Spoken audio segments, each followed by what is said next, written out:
Y'all looking for me? Y'all looking for me? Y'all looking for me? What? Here I is. Yeah. Getting it tonight, baby. What? Here I go one more again. It's the flow at the beginning of my show. And I don't know how it's gonna go, but I hope that it's gonna go the way it's supposed. I don't know. I blew it. That's why I'm not a rapper. Well, I used to be, but that's why I didn't freestyle. I stayed away from the ciphers. I didn't get involved in the ciphers that went around. I would just stand there and be like this. Woo! Woo! That's all I would do. That's all I had for you. Like, ooh, he go! I didn't have no flow. I didn't. I had a flow, but I kind of lost it over the years. Now I'm just talking to all my friends and peers about the things that's going on in this world. We talking about the police tonight, and girl, let me tell you that it's gonna be different.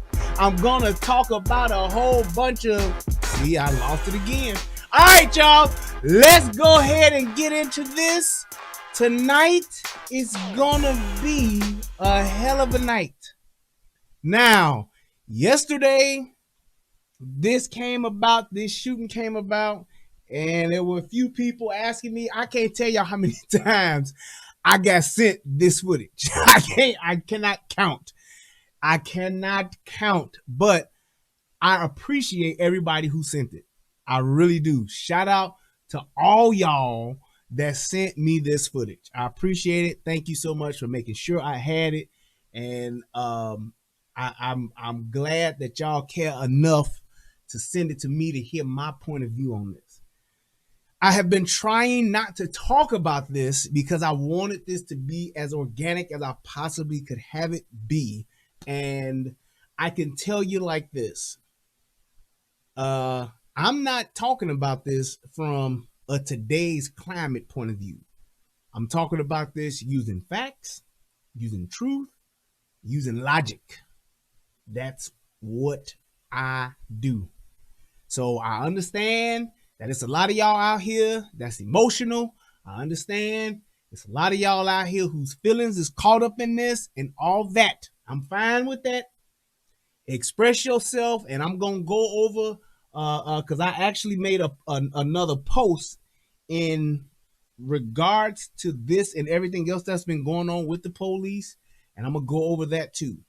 And then I'm gonna open up the lines. But I'm telling you right now, what you're not gonna do is come on here just talking shit.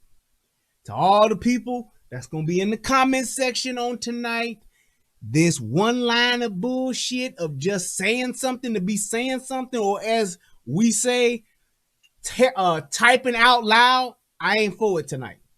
I ain't for it, period. I'm just not for it. So if you're gonna come and express yourself with a complete thought, I'm all fine with that. If you're gonna come here and name call and talk shit and not articulate yourself, just shut up now. You can watch, but shut up now. I don't want no distractions, no coon shit, no buck dancing, all that bullshit. I'm tired of it. It's played out. If you can't come with no new words, just shut up. Right. I'm not doing the smoke please. That was a one and done. I ain't on that no more. I did that to prove a point. I am not that guy. I'm all about having a conversation, a discussion. That means you speak, I speak. You make a point, I make a point. We use facts, truth, not just pulling shit out of the air and making shit up as we go along because we in our feelings. I'm not on that. Okay?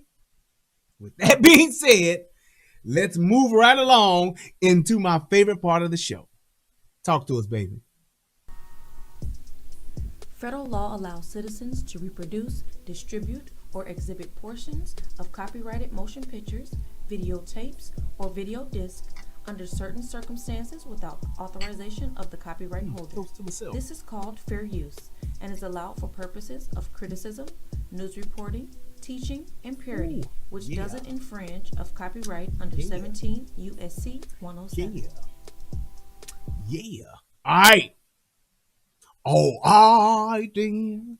Okay, so for those of you who may not know, there has been another man who's been killed by the police. As we black folks say in the hood, he got killed. He got killed by the police. This man's name was Rayshard Brooks. And what appeared to be a simple DUI turned into a 187. And I guess that is going to be my first point that I'm going to make. We all have this expectation for the police to do the right thing. We have this expectation, even though it is a false one, that the police are supposed to serve and protect. That is not the police job. The police job is not to serve and protect. For those of you who think that, and you may say that tonight, I'm going to tell you right now, I'm going to do you like the DOC. I'm going to stop you in your tracks and show you that I am ruthless. Okay? This is not the police job to serve and protect. Their job is to enforce the law. That whole serve and protect shit, that's some shit that was going on in the 70s and the 80s, and it is gone. Okay? Now, when you're talking about the law and what you're talking about the police can and cannot do, that is what you are to hold the law enforcement officers to. Okay? The other thing is there is a thing called judgment. It's in a police officer's judgment on when he uses lethal force and how he escalates through the use of force continuum. Okay? That is based on the totality of the circumstances at that time. Also, keep in mind this. We are all Monday morning quarterbacking this. Like I said, I say this quite often when I do these breakdowns. This is Monday morning quarterbacking here. The game has already been played, and now we're looking at the game footage. And when you're talking about being in the moment, you have to take into account the totality of the circumstances at that time. Okay? So, without further ado, oh, wait, let me check one other thing. I want to make sure I got this right. Hold up. Wait. To my niggas who be thinking we soft, we gon' take. We gon' rock it till the wheels fall off. Hold up. Wait. To my niggas who be acting too bold, take a seat. Or get ready for the next episode. Hey, hey, hey, hey. Smoke weed every day. All right, there we go. I wanted to make sure I had this page up. Yes. Okay, cool. I got it. I got it. Fuck with me, you know I got it. All right, here we go. So, warning. The following video contains disturbing content that may not be appropriate for some viewers. You have been warned. All right? All right. Now, without further ado, let me get that off of the screen here. We are going to look at, this is the first initial news release of this, which came out last night. This is the one where I almost wanted to go live, but I said no. I need to get all of the information. All right? So here we go. Washington. Another police department in America is under a spotlight tonight. This time, Atlanta, after the shooting death last night of a black man. Late today, the city's police chief resigned. It began after police were called to a Wendy's drive-thru where a man was asleep inside his car. Minutes later, after a struggle, security camera video shows the man pointing what appears to be a taser at police. He was then shot and killed by responding officers. CBS's Mark Strassman is there. By the time this video begins, a fight's underway. Two white cops wrestling with a black suspect. They're trying to subdue him, but clearly getting the worst of it. Damn. The suspect by now... That means they were trying to subdue him and they was getting their ass whooped. That's what that means. The newsman, the newscaster guy, the news broadcaster, he was being nice. They was getting their ass whooped. Let's just call it what it is.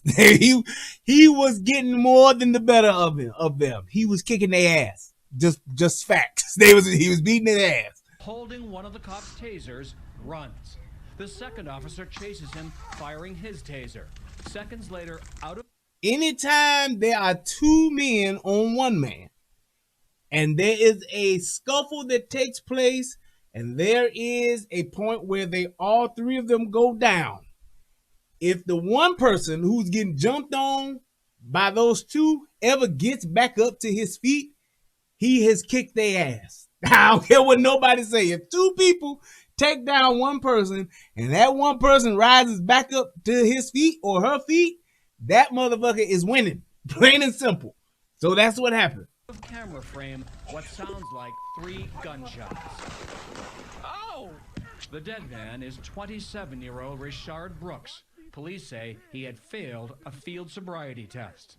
And these shoot him in the Wendy's drive-thru for no reason. This second cell phone... Now, I'm going to stop that right there. He said he going to shoot him for no fucking reason. I don't understand why, especially us, why we always say no matter what a nigga is doing when they getting arrested, no matter what is going on when the police are involved, niggas ain't never doing nothing. He wasn't even doing nothing. He wasn't even doing nothing. They always say that lying ass shit, which brings me to my phrase that I've been saying recently. Niggas love to lie. To sit back and see that whole entire scuffle go on, and then you sit up there and say, he wasn't even doing nothing. Why lie?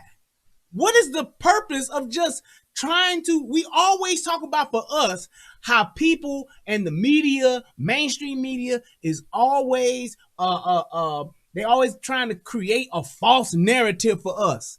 And every fucking time there is a video where niggas are filming some shit, especially when the police are involved, especially when there's another person of another color involved, we always the motherfuckers who ain't doing nothing, who ain't never did nothing, and we don't know why these other people are doing something to us. All the time. He ain't even did nothing. Man, come the fuck on. You was just laughing and giggling 10 seconds ago when that dude was scuffling and whooping them police officers' ass. It was funny then. But now, he ain't even did nothing. Come on, man. Anger front and center. He had failed a field sobriety test. And these shoot him in the Wendy's drive-thru for no reason. This second cell phone video shows the aftermath. Anger front and center. I saw y'all talking to him for 20 minutes, dude. Unarmed. And you pull a gun, dude? Wow. Wow. I feel like both of your careers are definitely done. I do not believe that this was a justified use of deadly force and have called for the immediate termination of the officer. 2 weeks ago, this use of force by Atlanta police brought widespread criticism. 6 officers smashed through a car window and repeatedly tased 2 college students. They had just left a protest supporting George Floyd. 4 officers were fired. All 6 now face criminal charges. State investigators and a local prosecutor will lead separate probes into this shooting. What will also be of interest is Brooks's autopsy, where he was shot, as well as why. Major? Mark Straw. Okay, so that was what they released last night. Now, on tonight, they have released, and this is odd. They only released one of the camera's footage. I don't know if both police officers have body cams or not, but the body cam footage that I see, that I have here, it's only from one officer, and that seemed odd to me. I don't know why that was. I don't know if the other officer didn't have it or didn't have a body cam or what that was, but it just seemed quite odd to me that that was the only one who had their body cam footage released. That didn't make any sense for whatever reason. But hold on for a second. Let me put this up here. And let me do that like that there. Because that will be for later. Booga. All right. So let's go ahead and let's actually watch the breakdown and break down this actual footage of the whole encounter. Let's do this, and I'll turn that off, and that should bring this guy up next. And now I know a lot of people are going to have a lot of questions, and I'm all good with that. And even afterwards, I will open up the lines and we can discuss it. That's fine too. So let's just hang tight and let's go through this real quick. Please pay attention. Pay attention. All right. All right. Is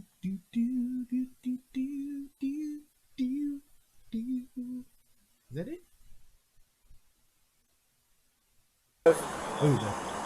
I can't blame nothing on her. It was my decision. I said, hey, if she can't get her order together, and I'm not feeling uptight right now, I should just park right here. Go to sleep. I'm not feeling, I'm just not feeling right. What do you mean you're not feeling right? Like I said. Do you think maybe that you had too much to drink and you realized that you shouldn't drive, so you parked? I mean, would that be accurate to say? Now, mind you, this is the interaction that occurred because the police pulled up on this dude and he was passed out in his car. In the drive-thru. He was in the drive-thru, passed out. Okay? They then had him pull over to that spot right there. All right? And this is the interaction. So don't get it twisted. Don't think that they just walked up on him like this. No. I ain't putting no words in he ain't putting words in his mouth. He's actually questioning him. And he's trying to find out what this dude is doing. Because here's the thing. When you hear him talk, he is going to actually quite a few times give an inaccurate account. Yes, sir. Mr. Roth, yes. All right, so your girlfriend dropped you off. You got into the car. I you backed out. You pulled up. Her. And you're like, damn, I'm too drunk to drive. And so you pull back into the parking spot and park. Right? I call her like, babe. Oh, is that accurate? If it's a couple moments I got on the phone with her. Yeah. I'm like, babe, hey, damn, you want number one or number two or? But she's like, would you agree? You take care of that. You're a man. You figure out what we're going to eat tonight. All right, let's move past that. Would you agree that you've had too much to drink to drive? I mean, I can focus, Mr. Roth. I can focus. Would you agree that you've had too much to drink to drive? I haven't had, to the point where I can't focus. Okay. I was a little tired ahead of the day because... Do you hear that? He's asked him several direct questions that he's not answering. Anybody who is or has any type of law enforcement training, you know that when people don't answer direct questions, that they are lying. In this instance, he's trying his best because he is inebriated. He is under the influence. He's trying not to trip himself up, but he's actually doing that very thing because he's inebriated. So in this interaction, the DUI is self-evident. It's a given. He's actually being a good fucking cop by doing his due diligence because he's going through the whole motions with this guy. We just came from North Carolina. Do you think that you're safe to operate a vehicle right Absolutely, now? Mr. Roth. And how much have you had to drink? I had 1.5 margaritas, Mr. Roth. 1.5 margaritas? Yes, sir. Margaritas. Yes. Have you had anything else today? Any other type of drink? No, sir. You haven't had any daiquiris? I haven't had no daiquiri. I had 1.5 little small cups of margarita, but I'm up now. Y'all got me up with this. Got you up. I'm up now. Hey, will you take a preliminary breath test for me? What's that? It's a little handheld machine. I have you blow into. How as a grown ass man you don't know what a breathalyzer test is? A sobriety test.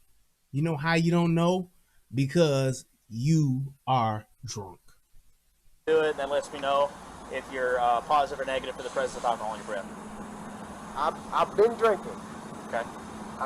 And that right there is the admission, is him admitting that, hey, I'm driving under the influence. Plain and simple.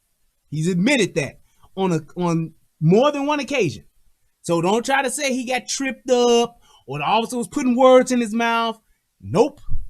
He's definitely admitted to it on 2 occasions, at least so far right now.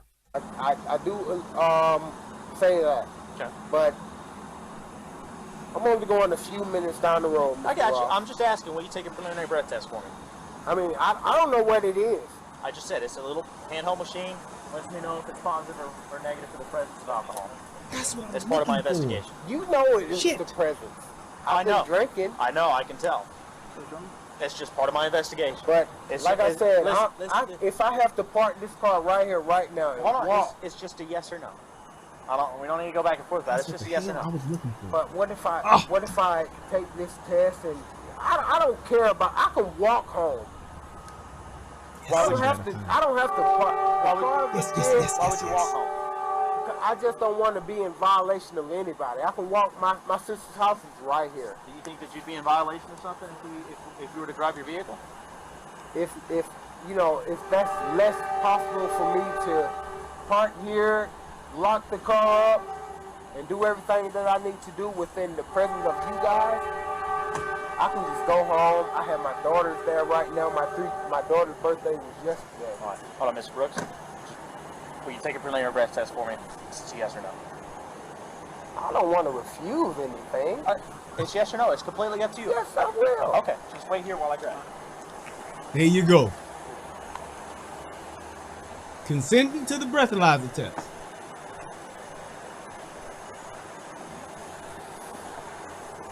Oh, man. So, just trying to make sure, man, you're safe to drive, that's all. I know, man. I just... You scared me a little bit because you were sleeping in there, so that's, why I was making sure you're okay. And then that's... I know. You just doing your job. All right, just take a deep breath in. Put your mouth over the mouthpiece. Blow as hard as you can until I tell you to stop. Blow, blow, blow, blow, blow, blow, blow, blow, blow, blow. Stop. Very good. I just had a few drinks. That's it. How many? 1.5. Like I said, I was into the second cup. I wasn't even... I told her, babe, let's go because I'm hungry. What kind of drinks did you have? I'm not sure. It's something she ordered. She said top shelf or whatever. Top shelf what? I'm not sure. It was. There you go. Here's yet another lie. You know good and goddamn well there's no such thing as a top shelf margarita. It's only top shelf alcohol. Come on, man. Now, look, I was able to find this. I was looking for this earlier, and I could not find it for some reason. I don't know what was going on, but I actually have the video of the actual, where they actually walked up to him. And I want to show that real quick. I definitely want to show that real quick, but we're going to go ahead and go through this for a second. Like I said, it was her birthday, and it was my daughter's birthday intent to, have a good time. And I said, babe, I'm hungry. Let's go. My baby's mom, she was there. I said, babe, go ahead. I'm cool. Here's the money for the blow-up bed tomorrow. Here's the money for, to enjoy herself tomorrow. Just, give me a burger or something. Just take me home. I'm ready to go. So you had about 1.5 drinks, but you don't remember what kind of drinks they were? No, sir. All right. I really don't, Mr. All right. I think you've had too much to drink to be driving. Put your hands behind your back for me. Here, put your hands behind your back. And boom goes the dynamite. Now, here is what I want to show you as far as the beginning, the very beginning, up to that point, because that's where shit goes left. So you can clearly see that, number one, these two officers have, yeah, you saw that point 108. He was his alcohol. Yeah, okay. All right. I see you. Let me go ahead and show this, because I want to be as fair as I possibly can before I really get into this and really like show y'all what exactly was. There we go. Yeah, I was definitely trying to find this earlier and I couldn't for whatever reason. I just couldn't find it. Boom. Okay. This is them actually pulling up. This is the pull up, if you will. How they actually found him. Okay. Let's go ahead and roll that beautiful beam footage. This is officer getting out the car. This is what you're walking up to.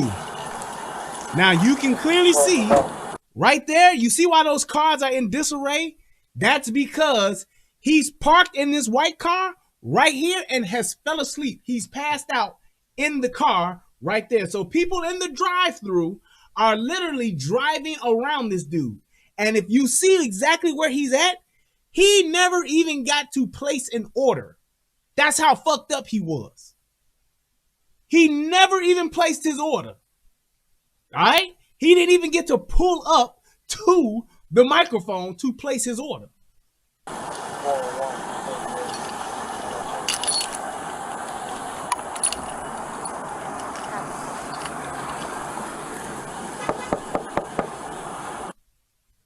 Knock the fuck out.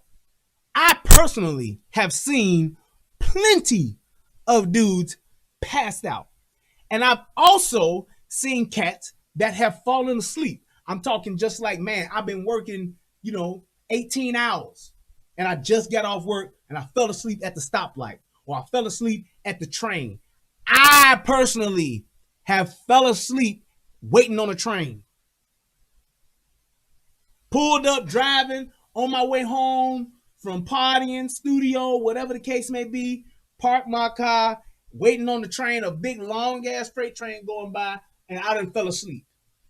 With my homies in the car and by myself. Never had the police stop me, but I don't drive under the influence. I got friends right now that will tell you I have literally taken naps outside of their house. Like, hey man, look, I just dropped you off. I'm going to take a 20-minute nap before I roll to the crib. Let me get some rest. I've done it in Inglewood. 67th and Paulina. 2 o'clock in the morning. Now, you know it's dangerous as fuck on 67th and Paulina. Dangerous as fuck. Sleep outside. Hey, folks, I need you to watch out the window for me, man. Make sure I'm good. Just check in on me, man. Make sure I'm good, Now, I'll be there and have my pistol. But I know I don't want to drive impaired. Because if I do, it's one thing when you got somebody in the car talking to you to keep you up. It's another thing when you are in the car by yourself. Windows could be down. Music could be turned up. If you're sleepy, you're sleepy. A 20-minute power nap will make a difference, which is why most people wind up going to sleep. However, when you drunk, it's a whole different ball game. Yo. What's up, my man? Hey. Look. Come in. Not even responding. Hey. Hey, man, you're parked in the middle of the drive-thru line here. Not even responding.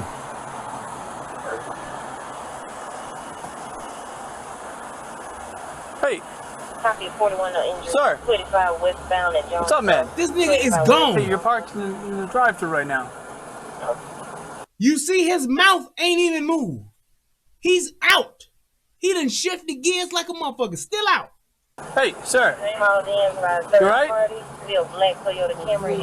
Dude, you're parked. You're sitting in the drive-thru line here. What's up? So you're parked in the drive-thru line. You're blocking traffic here. You were sleeping when I. You see that? walked up here. He don't even know where he's at. That's how gone he is. Okay? What's up, man? You just have a long day or something? What's up? All right, yeah, you can't. You're blocking. People calling said you were blocking me. All right. You good? You don't need an ambulance or anything like that? Are you just tired? All right, man. Just I'll move my car. Just pull up. Just pull somewhere and take it out. All right. 2805 Grand Avenue. 2805. All right. You good? Yeah. All right. So you're just gonna Showing maximum motion for rest. Now, in my opinion, that officer should have had him park his vehicle, put his vehicle in park, and got him out of the car. Because here's why. He made a mistake right here.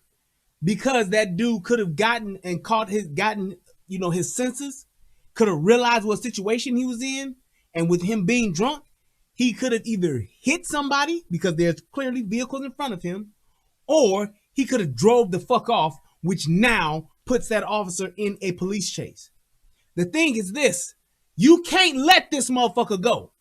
That is out of the question.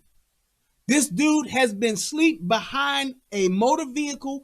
He has definitely shown signs of not being sober. So he's definitely under the influence of something. You cannot let him go. And the reason why is because if you do, as a police officer, you are now responsible if you let him go or he gets away and he kills somebody, hits somebody, rapes somebody, assaults somebody. You are now responsible for him. So the thing is this, as a law enforcement officer, I already know, because I'm sure he smelled some alcohol once he opened that door. He going to jail. Me being a police officer, I'm not putting him back in this car. No way he walks. No way. Just like Murtaugh said in Lethal Weapon. No way you live, no way. No way you drive away, no way. I cannot let this dude go. Period. This was a mistake from that police officer. He definitely fucked up right here. But the thing is this, it's still his fault because trying to be nice, trying to give a guy a break, you can't do that at the risk of somebody else getting hurt. And that's exactly what he did right there by letting this guy stay behind that wheel when he know he done been asleep and he definitely seems to be under the influence of something.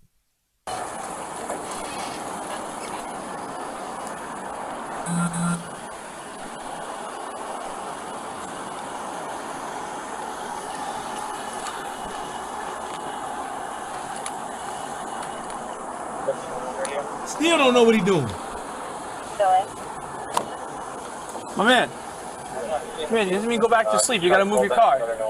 Now you see that? He explained to him what he needed him to do, which was pull over right there where he was at. This nigga fell back to sleep. You see that? He went back to sleep after talking with a police officer. So that means this dude don't even realize who he's having an interaction with. He went back to sleep. He went back to sleep. That right there would have been, now that's me on the job. Man, get your ass out the car. I ain't got time for this. Come on, step out. Put this motherfucker in park, shut it off, get your ass out the car. Plain and simple. Him or his partner should have been like, get your ass out the car. You're done. Plain and simple.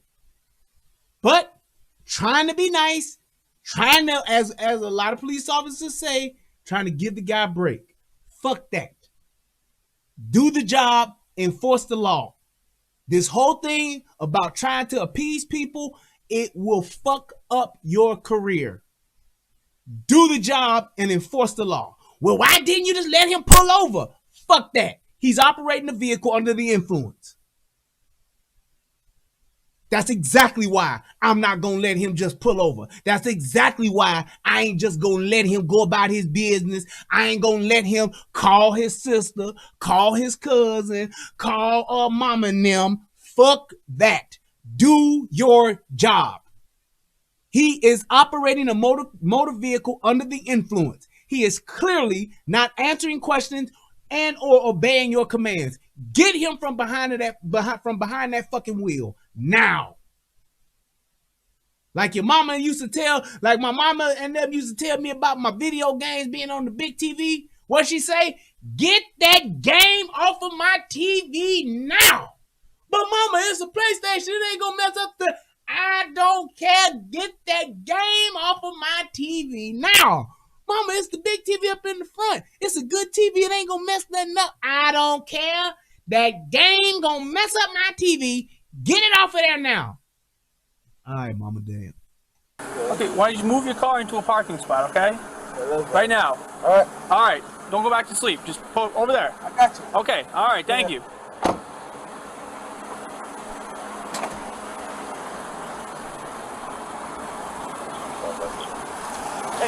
Now, he could have peeled off right here. Drove off, hit somebody, done some other shit. Look at that nigga. He mad as hell. Y'all see how fast that nigga pulled up? That nigga mad as hell. He want his motherfucking double stack right now.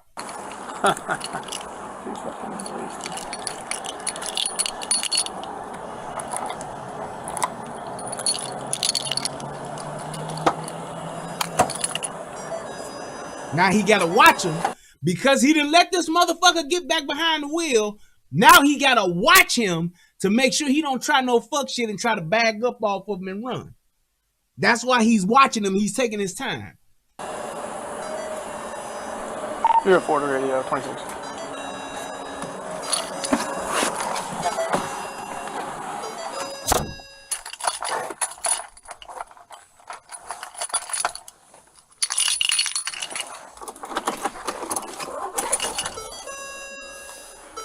I want to deal with this dude right now. Mm-hmm. 1301, your call is coming out. She advised she will be parked in the back of that address. Thank you. Briefly. Okay.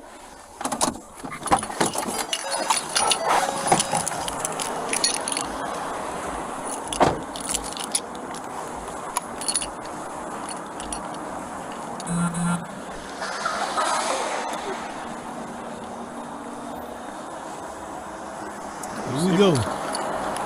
And while y'all watching this, please click the like button, click the subscribe button. This is your first time here. Shout out to everybody in the VIP room over on the United Guns of America channel. That's what's up. All right.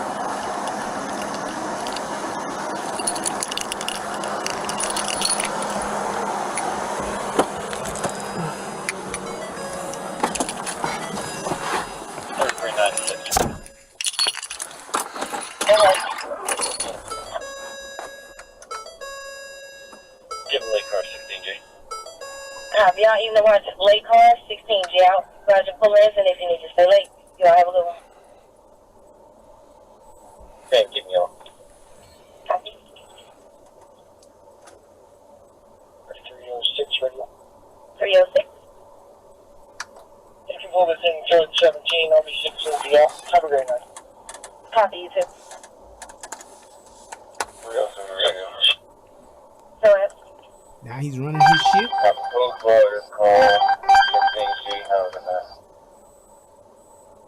Copy you as well. 308, right?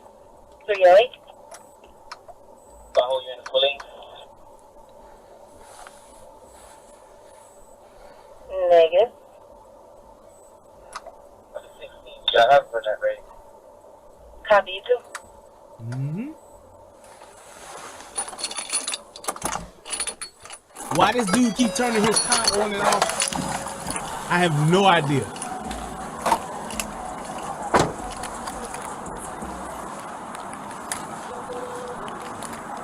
Now here we go. Take 3. Hey, my man. Hey, you good, man? You see me? You were passed out before. I want to make sure you're okay. Yeah, well, I'm great. Why'd you fall asleep in the... Waiting on my sister. What's up? Waiting on my sister. Okay, how much did you drink tonight? Not much? How much is not much? About a drink, about 12. All right. Hey, you have your license on you real quick? Yeah. All right.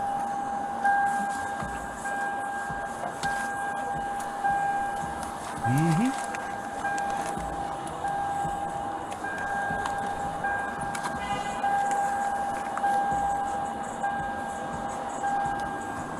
Well, you say one drink. What kind of drink was it? We just wanted a little margarita. How about any drugs today? Absolutely, I don't do drugs. Okay. Now he said he had one margarita, then he went and said 2, then he said 1.5. Okay. Is this a rental car? What's the deal with that? I sent to Do what? Sent to. Rental, gotcha. Where'd you rent it from? Some place down off the town. Okay, I gotcha.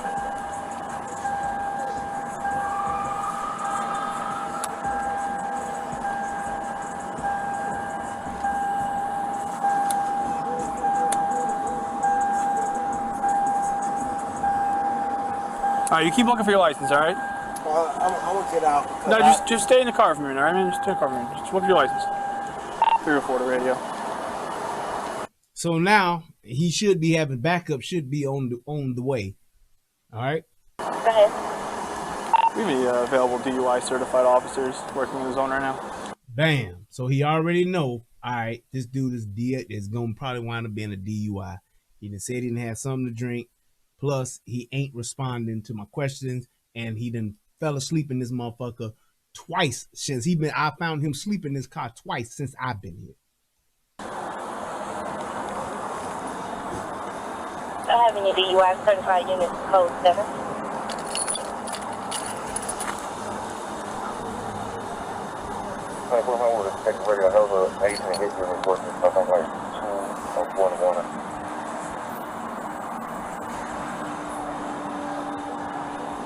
Mm-hmm. 304 to radio. It's possible we can raise one to come to this location. Now this is actually smart because he's not trying to go there with this dude. Copy that, thank you. While he's here, because he's under the influence, and he like, if I gotta wrestle with this drunk motherfucker, I don't want to do that by myself. That's what I would do. Ain't nowhere in the world I'm gonna try to take this dude by myself. I'm just not gonna do that.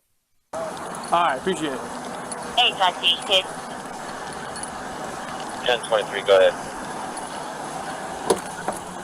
Stand by. Zone unit getting ready to come over. 304 to detective radio. If I could get a DUI certified officer to my location, which is, hold on a second.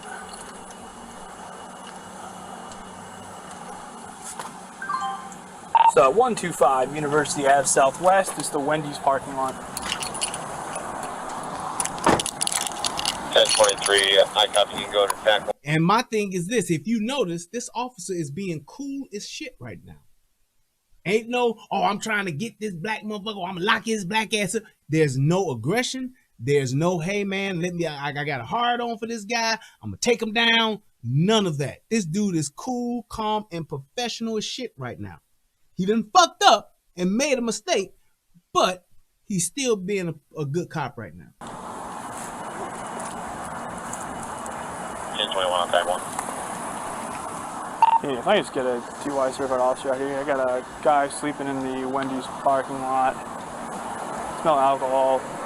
Hard to wake him up. He's fumbling with his license. He told me he had one drink a few hours ago, but he's pretty out of it. Definitely got some good amount of liquor in him right now. Alright, is he still in the vehicle? Have you detained him or anything? I'm just standing by with him right now. I don't know. Alright, I'm coming up 75, passing Cleveland now. Everything shortly. Copy, appreciate it. Alright, just stay on the car with me for a minute, alright? I'm not sure. Alright, just stay in the car with me, alright? What's up? What's up, man? I just had it when I had it at the hotel. Okay. But I did went to room. Yeah. And He can't find his license. asked me for it, but they had it the day before. Alright. So it was I had it with Mr. Brooks. Alright, you're good. You want to just hop back in the car for me, alright? Alright, appreciate it. I'm sorry. And for officer safety purposes, he's keeping them in the car. Now, here's the thing. If I'm a police officer and I'm on this call, if I think that this guy may have a gun or he may do something to me, he may hurt me, if I perceive him as a threat, I would pull him out of that car and I would pat him down and I would cuff him right now. That officer does not think that, and he does not have that inclination. He just thinks he got a drunk guy on his hands, which essentially he did. And let me address, I saw the question that you put in there, Steph. Steph says he totally gets it and don't agree with his actions. He think everybody, hold on, let me go back and make sure I get it right because I don't want to misquote. He said, I think with everything going on, he was scared. Why not shoot in the leg? Here's why you don't shoot somebody in the leg, or you don't shoot somebody in the arm, or you don't shoot somebody in their pinky toe like you quick out there fighting with Vera in Harlem Nights. As a police officer, you are not trained to shoot in the extremities. Number one, they're hard as fuck to hit. Number two, if you are using deadly force, which is what a firearm is, you are using it and you are supposed to shoot center mass, first option, headshot, second option. That's it. There is no, oh, I just want to take them down. If you want to stop somebody, you stop them. If you feel the need for use of force, deadly force, if you feel that the situation has escalated to that, then you are to shoot center mass. That's what you do. That's what we were trained to do when we were going qualify. It would be center mass. We would practice headshots. We didn't practice leg shooting, toe shooting, calf shooting, forearm shooting. There is no such thing. Exactly. That's TV shit. That's the shit you see in the movies where you see the gunman ride up on his horse and he shoot the guy who got the gun to the damsel in distress head, and she's like, oh, oh. And the bad guy with the black hat got the gun up to her head, and the guy in the white hat shoots the guy in the hand and he drops the gun. Pow! Ah! Ah! And then the damsel in distress gets away and then they get her. No, that's not what you do. All right? So just get that understood. Deadly force is just that. Lethal force is just that. You have hands-on, non-lethal, and then lethal. That's what you got. That's what it is.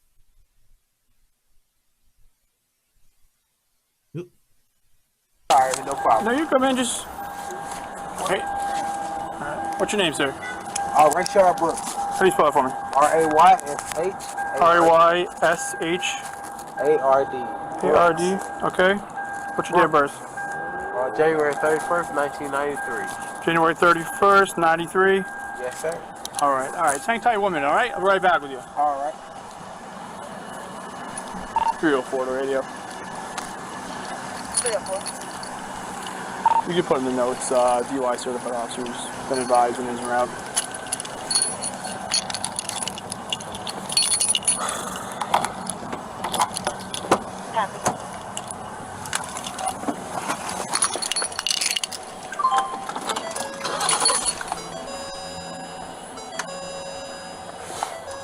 See when this guy gets here. Oh, he about to come on scene. Cool.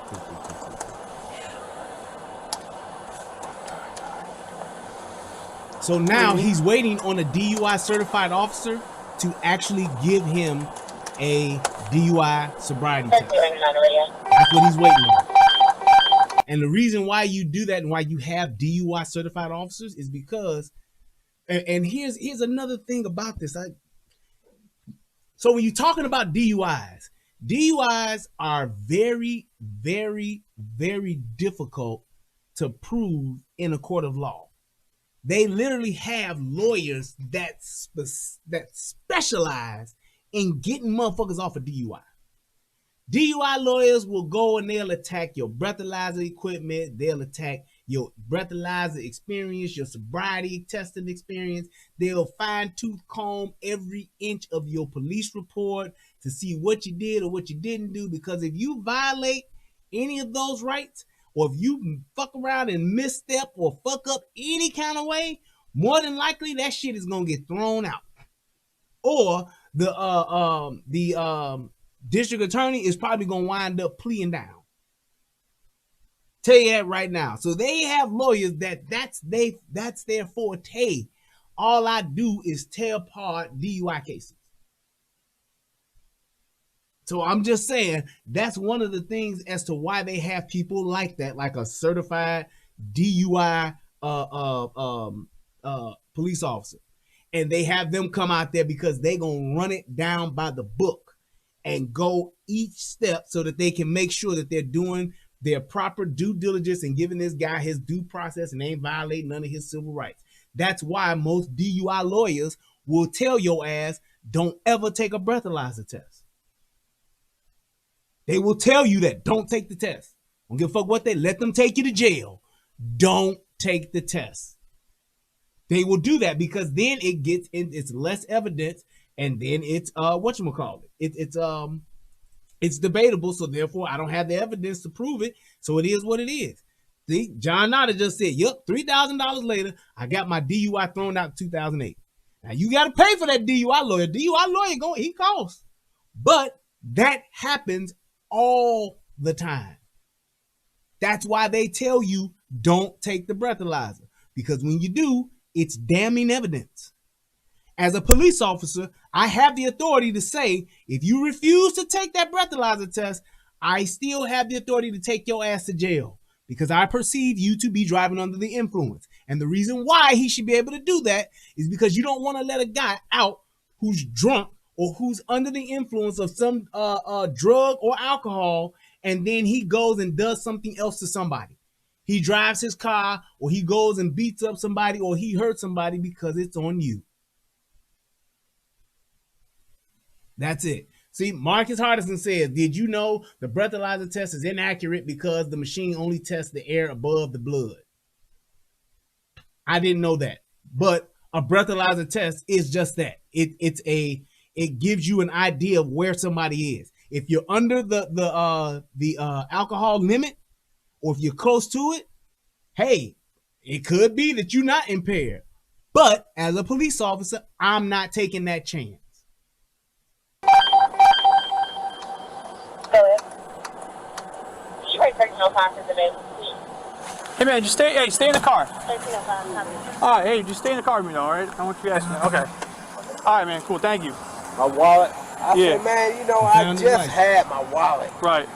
She said, yeah. I called my friend. She said, yeah, you had it. All right. Why don't you just put it in your sofa? I said, all yeah, right. cool. Let me walk back to the car for a minute, all right? I should be asking you here. Where are you coming from? Actually, I just came from getting something to eat. Okay. Did you hear that? I just came from getting something to eat, and you at Wendy's. Okay. Let's just say you wanted something else to eat. I'm fine with that. But you can clearly see that this officer has told him to stay in the car on several occasions, and he has not. Because he's not hearing well and can't follow directions well because he's under the influence. Plain and simple. I'm over to the room. Okay. Hey, why'd you just get back in the car with me? I keep asking. I don't want to... I just want to make sure, you know, man, everything's good. Yeah, you're good, man. Why don't you stay in the car for me, all right? I don't want to keep asking you. Just sit in the car for me and relax for a minute, all right? Okay. Sir. Oh, no problem, no problem. Right, just sit in the car with me, all right? I hate to keep asking. What's your name, sir? This dude being professional as fuck. Now, y'all know my rule and how I was raised. You ask them, you tell them, and then you make them. I would have told his ass, look here, man. I need you to get back in the car, and I need you to stay there until I tell you otherwise. I'm conducting an investigation, and I want you in the car. That's it. Brosnan. Mr. Robin. Yes, sir. I apologize. You're good, man. Just stay in the car with me.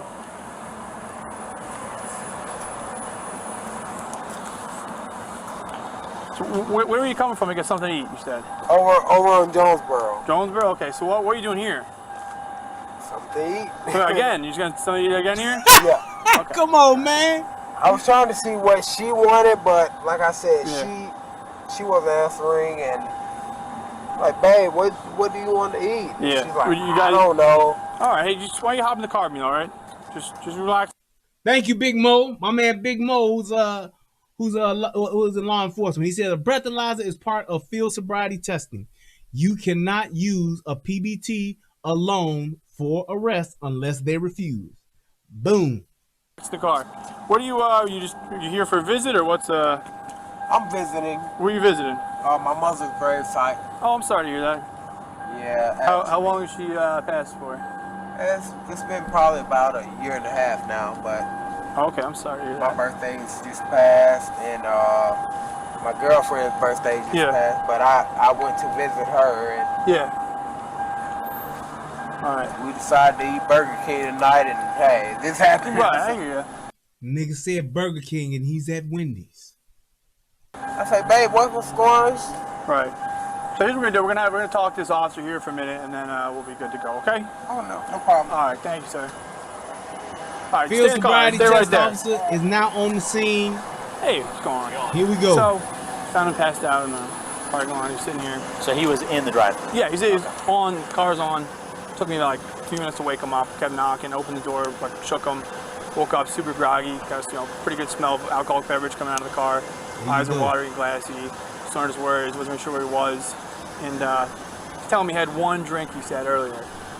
Standard size. Tried to say, I think just one drink, but I can smell alcohol on him still. And he's trying to tell me, where are you coming from? He said, well, I'm coming from Jonesboro. I got food. And I said, well, what are you doing here? I got more food. So he's really not too clear, like, exactly. I got here, got there.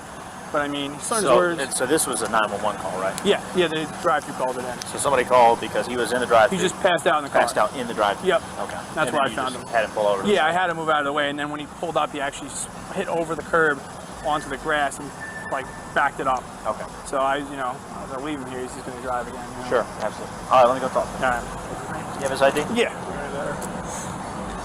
This is a rental car. He's visiting from Ohio. Hey, Mr. Brooks. Hey, Mr. Brooks. How you doing? Hey, I'm Officer Rolfe with the Atlanta Police Department. How you doing? I'm doing just fine. All right, so tell me, I wasn't here, so can you tell me what happened before we got here? Nothing happened. I just got here and was getting something to eat. Where are you coming from? Well, my friend dropped me off here, and she brought me here to get something to eat. And your friend dropped you off where? Here. At Wendy's. Yes. Okay. So the Home Lodge. So where's your friend now? She's at the hotel. What hotel? Right here at the Home Lodge. Where is that? What's the address to it? I'm not sure. I know she's. Now that's reasonable. That's reasonable to not know the address to the hotel that you're staying at or the motel that you're staying at. That's not an indicator of just saying, oh, well, what the hell? He don't know what the hell he's doing. What the hell he talking about? I ain't gonna know the exact address to the hotel that I'm staying. I can tell you I'm staying at the Econo Lodge, or I'm staying at the wherever lodge, the Red Roof Inn, or the Super 8, or whatever the case may be. If you're in Chicago and staying at the Grand, you need to get your life in order because the Grand is a piece of shit motel. But that's neither here nor there. He didn't have to know the exact address, but he's asking him questions to see how alert he is. Here at the Home Lodge. All right. So how did she drop you off here? She drove here and dropped me off. In what car? In a black Volvo. Okay. Actually. So how did this car get here? I mean, it was here before I came. Like, this is my car. It's a rental car, my sister. But, I mean, like I told her, I came here, I met her here. Okay. From the beginning, and she picked me up. And, I mean, we went out. So you met her here at the Wendy's? Yes. And then you went out with her? Yes. And then she came and dropped you off? Here. Okay. And, I mean, like I told her, I'm going to say, hey, babe, I just want a burger or I want fries. She said, hey, no problem. I'll take you there. All right. You get your fries and you come back to the hotel. Okay. No problem. The reason why we're here is because somebody called 911 because you were asleep behind the wheel while you're in the drive-thru, right? You recall that? I don't. You don't recall that? You don't recall just minutes ago where you were passed out behind the wheel in the drive-thru? Uh-uh.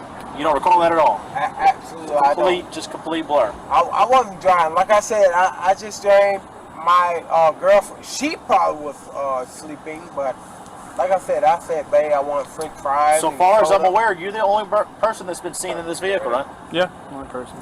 And you've been in the driver's seat the whole time. So how did the car get into the drive-thru line? with you behind the wheel. This is gonna fuck him up. She drove here. I said, You babe, see I'm that? drinking In a black car. In a black Volvo.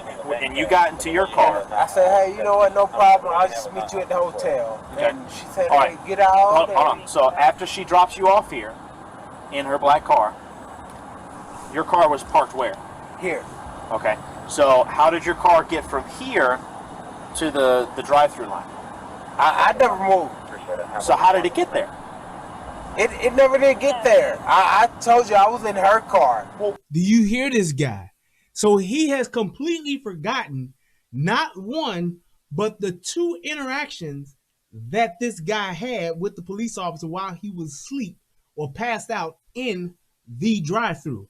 Not to mention that even though we didn't see it, but it's pretty safe to assume that with the cars that were going around him in the drive-thru, I'm sure people were honking at him and going around him, and he was just still sitting there that whole time. Just saying. And he don't have no recollection of any of that. He thinks that he got dropped off by his girlfriend and he was just sitting here in this car. We've got a 911 call of people reporting a guy passed out behind the wheel in the line. This officer gets here and sees you. Everything's on camera. Sees you in the line. Here in the line. In the line. I wasn't in the line. Did I pull you over in the line? He said, did I pull you over in the line? I walked up to you. I had to wake you up, man. You didn't pull him right over. here? No, it was here. I had to wake you up. Well, look. Then you went back to sleep and I had to wake you up again. Like I said, I'm sorry if I. I just got something to eat. I went to visit my mother's gravesite. I'm not causing any problems. Well, we got to make sure that you're safe to operate a vehicle. Now, do you know where you are? Yeah, absolutely. Where I'm are in Forest Park, Old Dixie Highway. Old Dixie Highway in The Forest Park? home lodge is there, right here. Subway. A subway, okay. So it's a subway right here. I'm cool. Like I said, I could. So you think that you're in Forest Park right now? I'm on Old Dixie Highway, Clayton County. Right. No, you're not. Well, Forest Park, Georgia. No. Jonesboro, Georgia. No. Do you hear this? Come on, man. Come on, y'all. Try again. I have to. I mean, like. So anybody that's trying to say, oh, the PBT test, that could be false. Okay, fine. Let me give you that. Anybody with any sense or anybody that has any type of police training, anybody that is a certified DUI cop, you know this guy should not be driving. You know this. He don't even know where the fuck he is. I said, I'm on Old Dixie Highway. Nope. I'm not on Old Dixie Highway? No. Quite a ways away from it. Huh? This is... A bridge is here. Nope, no bridge. No, I'm saying Old Dixie Highway. You're not near Old Dixie Highway. I'm not You're not. Now here's my thing, man. And this is one of the things I'm pointing out to you. These cops are going above and beyond trying to get this dude to understand what is going on here. They are going above and beyond. What more do you want from a police officer in doing what he's doing now, man? I mean, come on, y'all. In my opinion, y'all fucking around with this dude. I would have been like, man, I ain't got time for this shit. I would have been like, man, come on, buddy. Yep, I hear you. Come on. Right, he said he at Dixie Highway in Harvey. That's a Chicago joke. But I'm just saying, this dude literally has no idea where the fuck he is, has been asleep and passed out several times, and is like, can't even answer questions for the most part. Not even in Clayton County. Where am I? You're in Atlanta. Yes. Old Dixie Highway. Old Dixie Highway is not in Atlanta. This is Forest Park, Georgia, right? Right. This isn't Forest Park. This is Atlanta. I mean... Anyway, how much have you had to drink today? I drank earlier. Okay. How much have you had to drink? That's when I had... Man, wait, drink. You're not being honest with me. How much did you have to drink? I had one drink. Be honest with me. Over the course of the entire evening, from the time you started drinking until your very last drink, how many drinks did you consume? I I had one drink. What kind of drink was it? A margarita. Oh, okay. How big was the margarita? It was just a small cup. A small cup. Yes, sir. Have you taken any medication today? No, sir. Any drugs of any kind? No, Marijuana, sir. cocaine, nothing like that? No, sir. Do you have any medical conditions, physical defects? Hold on, let me finish. Do you have any medical conditions, physical defects, or injuries that would affect your ability to walk, balance, No, sir. or operate a vehicle safely? I'm okay. Nothing whatsoever? No, sir. No issues I need to know about? No, sir. All right. Now, if you see, he's running it down to him. He is literally going through every possible scenario as to what could be going on with this dude, so people can't say he had this and didn't even know it. He was on Xanny. He was on Oxy. He had gotten hurt 8 months before and was taking these pills, which led him to think that he was something. He's going through it, I mean, with a fine-tooth comb. Salute to him for that. Can you take your hat off for me and just leave it in your car for me? You just leave it in your car. Can you step out with me, please? Yes, sir. Walk back here. Do you have any weapons on you or anything like that? I don't have anything on me. Is it okay if I pat you down? Just make sure. I have just money, gas, and that was it. Is it okay if I pat you down to make sure you don't have any weapons? Absolutely. Right, you just turn around, face away from me real quick.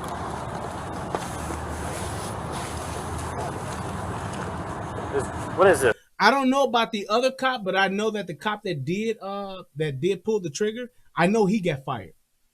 I don't know about the other one, but I know he got fired, which is a whole nother level of bullshit. There's no way that this dude should have got fired.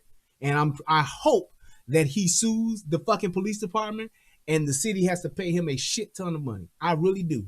Because this was terrible that they did that. Just because you see something, the first thing fuck due process, fuck trying to find a way and see exactly, collect all the evidence and let this man have his day in court. Fuck all that, just fire him. He did this, fire him. This is just a bunch of money in your pocket? It's just my wallet. What's all this? It's your money. How much money do you have in your pocket? I mean, maybe a couple $100. Okay. Like a bunch of ones and stuff here? Yeah, absolutely. Just walk over here with me, please. This is Wendy's. Yes, this is Wendy's. Yes, I do remember. You can see the sign, right? Absolutely. All right. I just came to get something. You mind just putting your phone on the trunk of your car? I don't want you to have anything in your hand. All right. All right, so no medical conditions, no injuries, no physical defects. No, Are you comfortable walking in these shoes? Absolutely. Well, they're brand new. I just bought them. Can you walk in them without falling, stumbling, anything like that? Staggering? You walk in them okay? I just bought them. Can you walk in them okay? You don't have to show me. I'm just asking. He's asking him a simple question, and he don't really understand what he's saying to him. He really don't.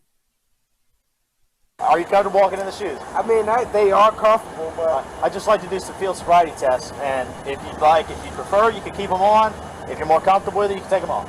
I hadn't been, like I said, I hadn't been operating this vehicle. Yeah, you have.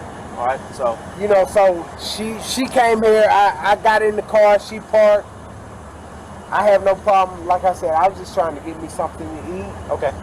And go back to my hotel. All right, well, we have a police officer that actually personally witnessed you operating the vehicle, so we know you're operating the vehicle. All right, but are you comfortable walking in the shoes? Absolutely, sir. All right, will you do some field sobriety tests for me? So I can make sure you're safe to operate the vehicle. Jesse Huff said the city probably paid both of the officers off after they were fired. The city don't do that, man. They don't just pay regular police officers, pay them off and say, hey, we're going to give you this money. Now go, take it and go. They don't do that. That's not what they did. If they fired you, they fired you. People don't get on this level of law enforcement, you don't get no severance package. Oh, we're going to give you all this money and write you a check, pay you out for the rest of the year, but you're fired. They ain't doing that shit. They fired his ass. Turn in your shit. You are no longer a police officer for the Atlanta Police Department. That's it. What should I do, sir? Well, first I just want to know you're comfortable walking in your shoes. You don't want to do all that. It's just yes or no. It's just a yes or no question. Okay, yes, very good. All right. Just turn, face me. Put your feet together with your hands down by your side. All right. Can you see the tip of my finger? Yes, sir. All right. I want you to focus on the tip of my finger and follow it with your eyes without moving your head. Do you understand? Yes, sir. All right. Don't move your head. Keep your head still. Follow with just your eyes. Do you understand? You understand? Yes, sir. All right. Very good. Mm-hmm.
I'm going to go down and up. Stay focused on the tip of my finger. Follow with just your eyes without moving your head.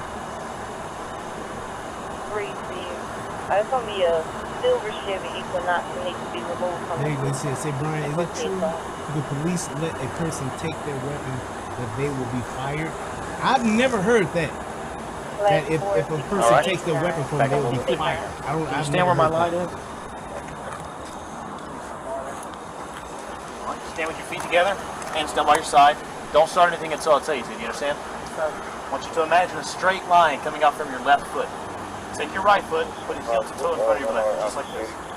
Your hands by your side. Yeah, I can't see his eyes. I can't see his eyes from this I'm view. going to take a series of 9 heel to toe That's steps, basically what the counting them out loud. officer is. That's all on him. 1, 2, 3. I took 3 steps. You're going to go all the way to 9. When you get to 9, leave your lead foot planted. Take a series of Yeah, I've never heard that, man. I don't know if that's a thing or not. I've never heard that if a person takes their weapon that they will be fired. I've never heard that before. I've even heard of police officers actually leaving their weapon, especially like in bathrooms. That shit has happened before, when an officer like took his pants off to drop a deuce. And the rule is, let me pause this for this right here. Here's the rule for those of you that even carry your firearm. Anytime you go use the bathroom and you want to take your gun off your holster because it's weighing down your pants, what you do is you take your pants down, take your firearm off, and you place it in your pants. So in your drawers, where the seat of your drawers is, that's where your gun goes. You know why? Because plenty of times, police officers and regular folks alike have been in public bathrooms, taken off their guns, and placed them on the back of a toilet. They have placed their gun belts on the hooks in bathroom stalls and forgot them. They have forgotten them. Restaurants, hotels, wherever the hell you at, they have taken their gun off and will place that gun on the back of a toilet, or will leave their holster, or to take their, because when you wear, especially if you're wearing a full uniform, you have a belt on, but you have your gun belt, which is outside of that. And that shit is heavy. And when you go and you use the bathroom, you want to take that off. So what officers will do is they will take that shit off and hang it up on the hook in the bathroom stall, drop that deuce, and get their shit together, put it back on, and walk the fuck out and leave their whole gun belt hanging up in that motherfucker. I'm telling you right now, whenever you take your gun off, if you conceal carry or if you law enforcement, take your gun and sit it inside your drawers with your pants down at your knees. Put your gun right there. Because in the worst case scenario, you will stand up and pull your gun up to the crack of your ass or to your taint of your body. That will be the worst case scenario. But usually you will see it when you're getting up to pull on your underwear, and that will remind you to take it and put it back in your holster. The worst thing in the world that can happen is that a kid can go in that bathroom after you and that gun and shoots himself or shoots somebody, or worse, somebody who knows what the fuck that is, takes your gun and goes and sells it or does something else with it. You are responsible for that firearm in that sense. So definitely make sure that you always do that. Let's keep going. You're right. That's how I was at first. Well, it was kind of off. All right. So these shoes are kind of long. All right, are you comfortable performing the test in those shoes? Yes, sir. If you want, you have the option to take them off. You want to leave them on? Can I take them off? It's up to you. They're brand new. It's up to you. You can leave them on, or you can take them off. Whatever you're most comfortable with. He asking if you're gonna take it off, put it on. I'm brand new. He just keeps saying they brand new. I just put them on. Okay. I haven't even drove in them. And another thing too, what a lot of police officers will wind up leaving. They will wind up leaving their radios. They'll leave that radio, especially if you turn it off and ain't hearing that chatter. Will leave that radio. That's what one of the things I loved about having that. When I did wear the radio, I used to wear the whole thing so it'd be in my ear, so I can constantly hear that chatter. Cause you take that radio, if you got that open radio, you tend to turn it down because it gets annoying. Or you'll take it off and set it somewhere. You'll be in line at a restaurant, leave it on the table. You'll leave it at the restaurant, and you be gone. Radio there like a motherfucker, going like a motherfucker. And people are usually call and turn it in, but that shit happens. My brother actually got a funny story about somebody leaving their radio. That shit was funny. He said a dude got on the radio and started talking. Somebody left their radio. And the motherfucker had to realize, like, damn, I ain't got my radio. It's me. But it's up to you. Whether you want, all right, you want to do it with them on? Yes. All right. If you understand all the instructions, you have no questions, go ahead and begin whenever you're ready. You said, repeat that again for me for the sobriety. You want me to demonstrate it again? Yes, sir. All right, hold that position. Don't begin until I tell you to. Watch me while I demonstrate, okay? Keep your hands by your side. You're going to take a series of 9 heel-to-toe steps, counting them out loud. 1, 2, 3. I took 3 steps. You're going to go all the way to 9. When you get to 9, if your lead foot planted, take a series of small steps to turn yourself around. Take 9 more heel-to-toe steps. 1, 2, 3, all the way until 9. While you're doing that, look down at your feet, your hands by your side, count your steps out loud so that I can hear them, and don't stop walking until you complete the test. You understand? Start with my... You're going to start in that starting position with your right foot heel-to-toe in front of your left. All right? Do you have any questions about how to perform the test? Yes, sir. All right, if you understand all the instructions, go ahead and begin whenever you're ready. 1, 2, 3, 4. Turn around. 9. 1. He told this nigga like 4 times to take 9 steps. That nigga took 4 and turned around like he was in the motherfucking shy lights. God damn. 2, 3, 4, 5. Now you taking 5. 7, 8. Just said fuck 6, huh? 9. And then turn that way and face them. Look, he think he done did it too, like, yes. Well, we're busy. They're going to have to call. You stand right there. Face my car again. Put your feet together. Hands down by your side. Don't start anything until I tell you to. You're going to pick whichever foot you're most comfortable with. Raise that foot approximately 6 inches above the ground, keeping both legs straight and your foot parallel to the ground. Look at your toe and count out loud. 1001, 1002, 1003, and so on until I tell you to stop. While you're doing that, keep your hands by your side, focus on your toe, and count out loud as I instructed. You understand? Yes, sir. All right, do you have any questions about how to perform the test? Feet up, count out loud. 1001, 1002, 1003, 1004, 1005. Do y'all see that this nigga ain't lifted his foot? He's counting. He ain't got foot the first lifted, and he's counting. I'm just saying. Until you stop. All right. All right, do you have any questions about anything I demonstrated or how to perform the test? No, sir. All right, you understand all the instructions clearly. Go ahead and begin whenever you're ready. 1001, 1002, 1003, 1004, 1005, 1006, 1007, 1008, 1009, 1010, 1011, 2012, 2013, 2014, 2015. Pick it up, keep going. 2016, 2017, 13, right here. 13, go ahead. Now, I'm not a certified field sobriety test police officer, and I don't know what all of these tests indicate, but I can tell you right now, he feeling like a motherfucker. I'm just saying. All right.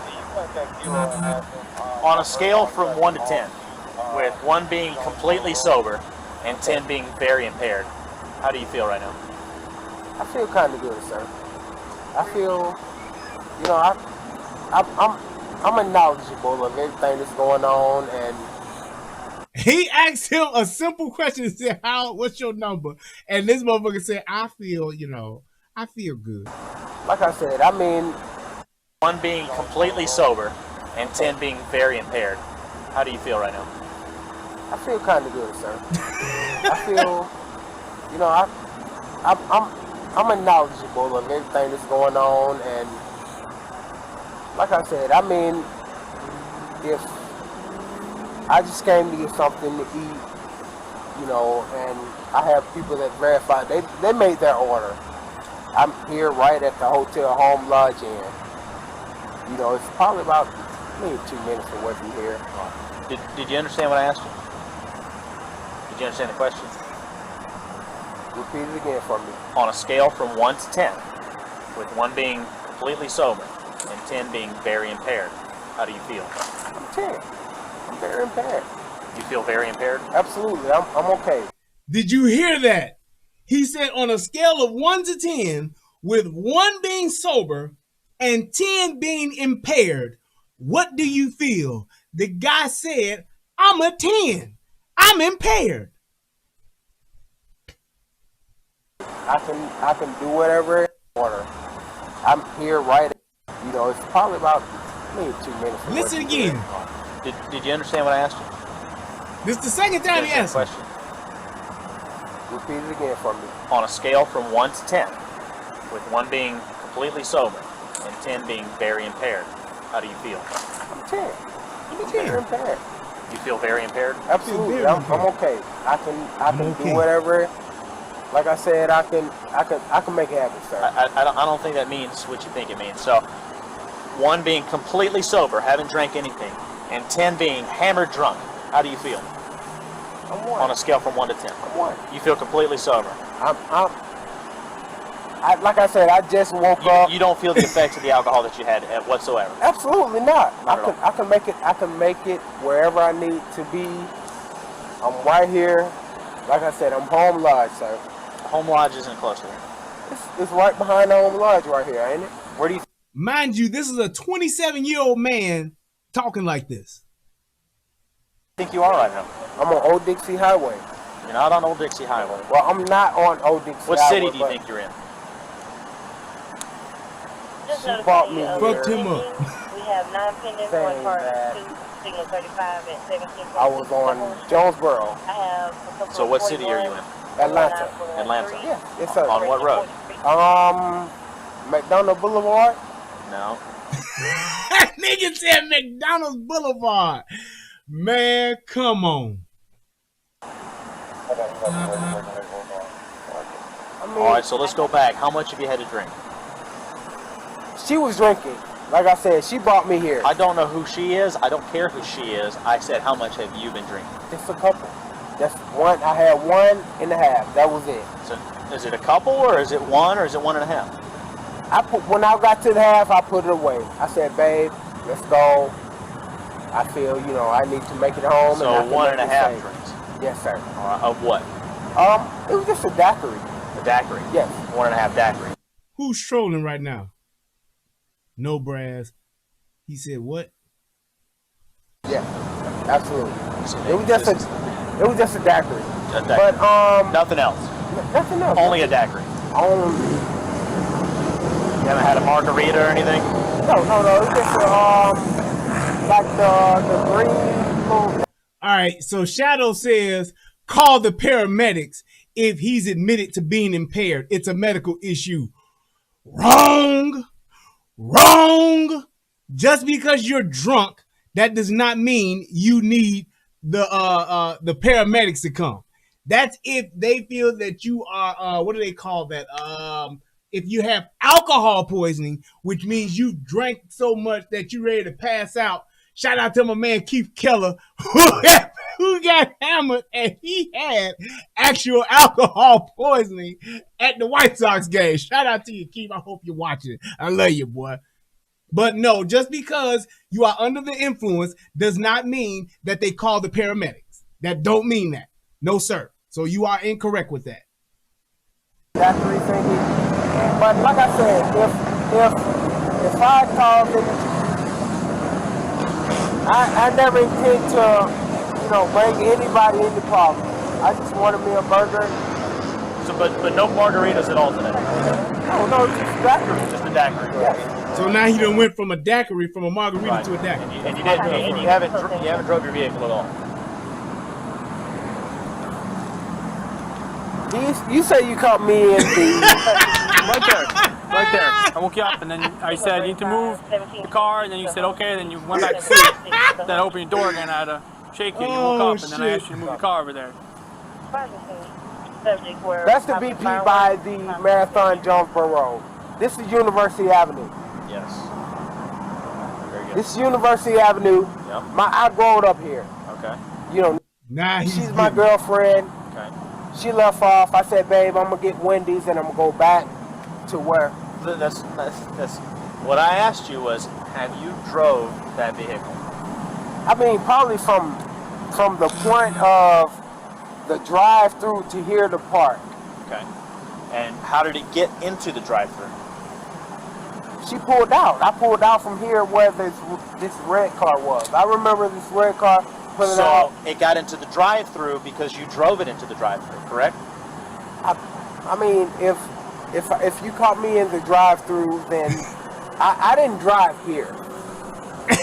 My question is, your vehicle got into the drive-through because you drove it I backed there, right? out and drove, said, baby, I need burgers. She said, okay, fine, I'm going home. My I said, question, no problem. Just so I understand what happened clearly, your vehicle was in a parking spot, your girlfriend dropped you off, you got into your vehicle, you backed it out, and you pulled it into the drive-through, correct? Yes, sir. Yes, sir, Mr. Ross. And then, what led to you falling asleep behind the wheel? See, here's why he's going through that. So Falcon Nation says, see, they took too long to put him in handcuffs. Now he's getting irritated. Here's the thing, because it's a DUI, and DUIs are literally one of those cases where you can pick it apart. That's why, number one, that officer called a DUI certified officer. Part two to that is, because of it being a DUI investigation, this officer needs to ask all of these questions to strengthen the case against this guy. That's why he's going through all of this red tape. This is exactly why he's doing it. Because this shit will be entered in, would have been entered in as evidence in his DUI case. That's why he's doing all of this extra rigmarole, all this extra red tape. This is why he has to go through that. So, and that is something where I think he should have to take this long to go through this on a clear and evident DUI? Hell no. But because of the law, this is why this has to be done this way. That's just the way that is. Some things will never change. I was on the phone calling her. She didn't answer. I said, babe, last time I answered. I said, baby, I'm getting burgers and, what's going on? She said, you supposed to get burgers. Just go ahead and get burgers, and the phone went dead. Okay. I said, well, you don't know your order. you know, whatever the case may be, just let me know. And the phone went dead. Like I said, I can call her now. She stays right down the road. I have a parking spot right down the street here. Okay. Like I said, if I cause any problems or anything. Did you understand the question that I asked you? Yes. What did I ask you? You said, how did my car get from the driving spot to the drive? Right. That was the previous question. We answered that question. My next question was, what led to you falling asleep behind the wheel? Why did you fall asleep behind the wheel? I fell asleep because I can't blame nothing on her. It was my decision. I said, hey, if she can't get her order together, and you know I'm not feeling uptight right now, I should park right here. Go to sleep. I'm not feeling, I'm just not feeling right. What do you mean you're not feeling right? Like I said. Do you think maybe that you had too much to drink and you realized that you shouldn't drive, so you parked? I mean, would that be accurate to say? Yes, sir. Mr. Roth, yes. All right, so your girlfriend dropped you off, you got into the car, you backed out, you pulled up, and you're like, damn, I'm too drunk to drive. And so you pull back into the parking spot and park, right? I call her like, babe. Oh, is that accurate? If it's a couple moments. Shadow says, I see a drunk man crying for help to go home. Cite him and call a cab. Dude, you can't cite somebody for being drunk. Stop it, man. Stop it. You cannot cite somebody for being drunk and send them home drunk. Like I said in the beginning, there's an obligation. Now, I understand you may have questions, and I'm cool with that, but don't be a dick and don't be an asshole just saying shit to be saying shit. Be sensible about it. That's all I'm saying. That's all I'm asking.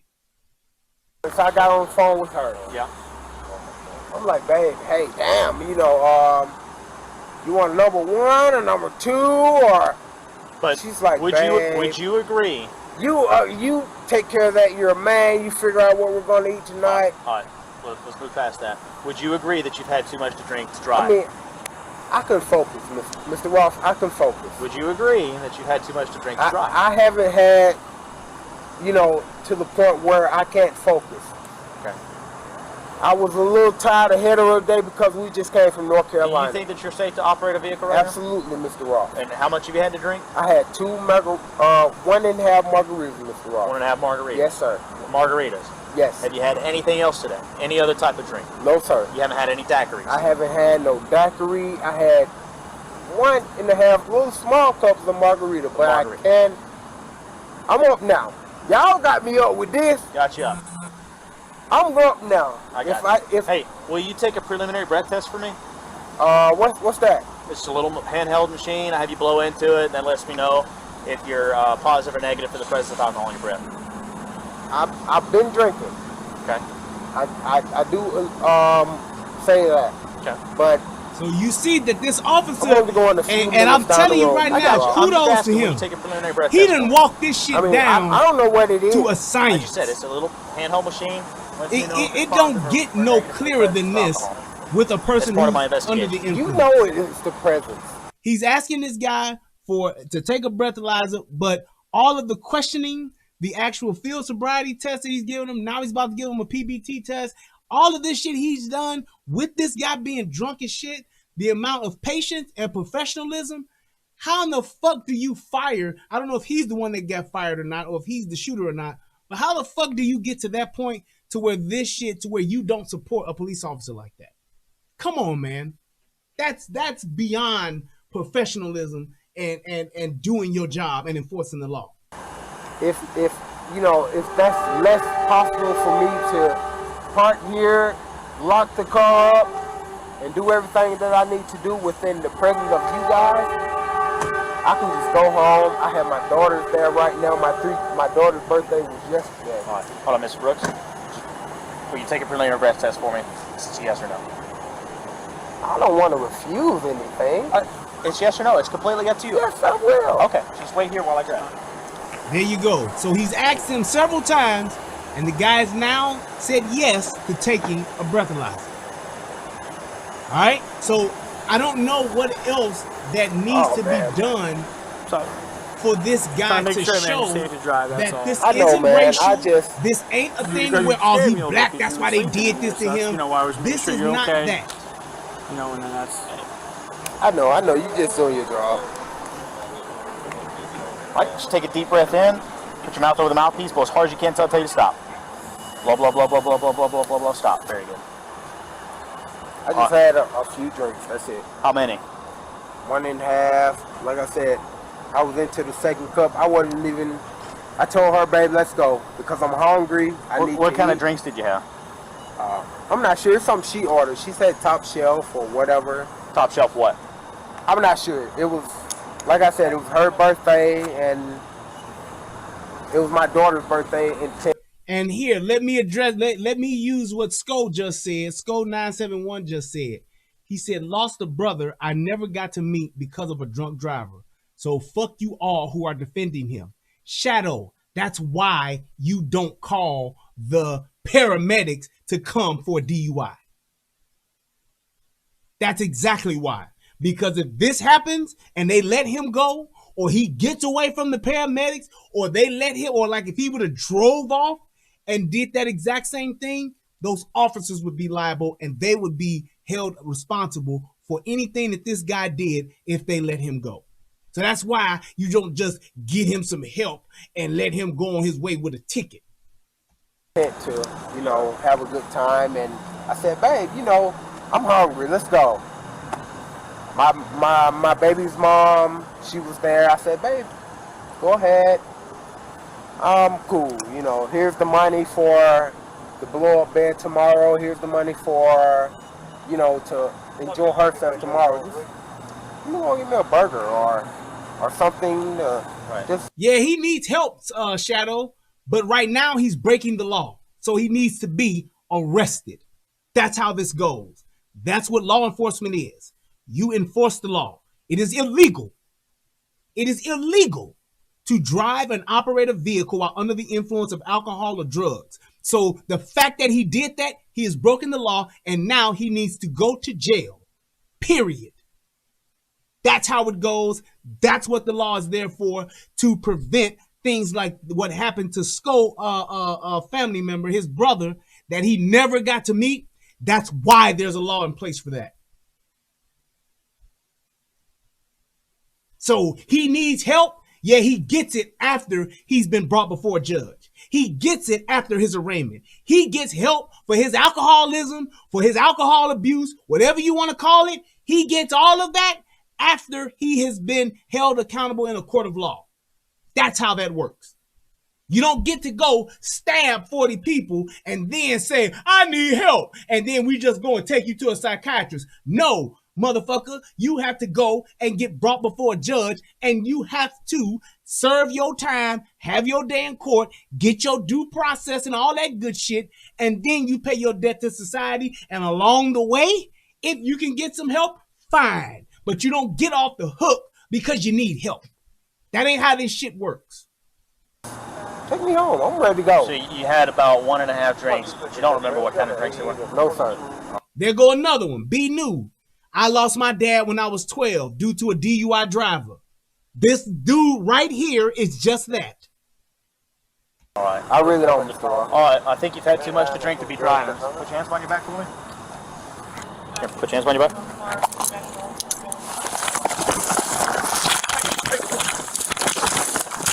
Now here's my thing, and this is the problem with us. Why not just go to jail? Because in my opinion, this brother seemed to be cool as shit. Actually, he was kind of funny. Why would you do this part? Why would you go and escalate this entire situation? What are you going to do after this? You gonna fight off 2 police officers and walk off into the sunset? This is exactly why I always say, nigga, stop holding court in the street. Go to jail.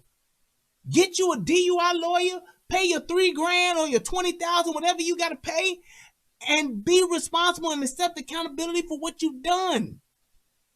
Why do this? Nobody survives this. Period. Hey, stop fighting! Stop fighting! Stop fighting! Stop fighting! You're gonna get tased! You're gonna get tased! Stop! Mr. Ross. Stop! Come on, man. Stop! You're gonna get tased! Mr. Ross. Hands off the fucking taser! Hands off the taser! Stop fighting! Hands off the taser!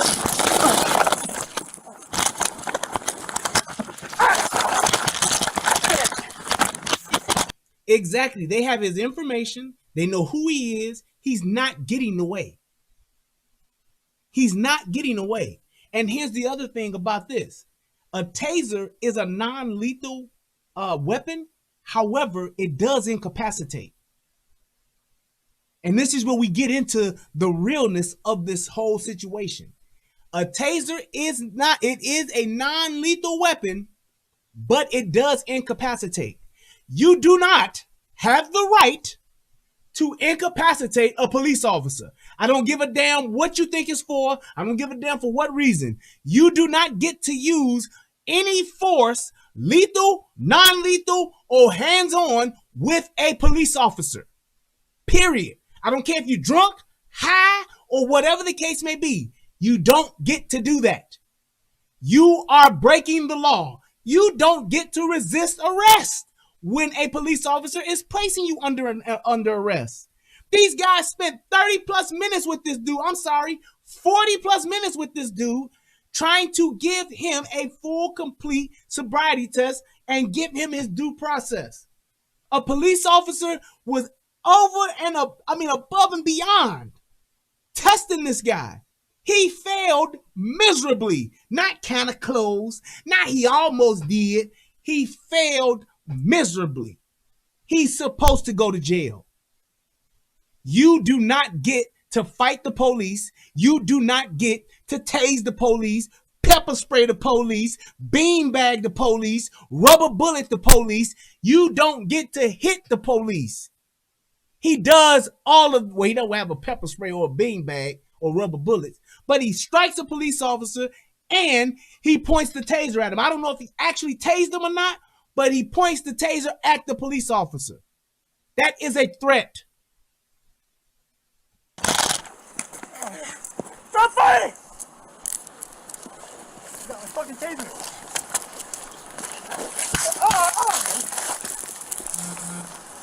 Oh, 63.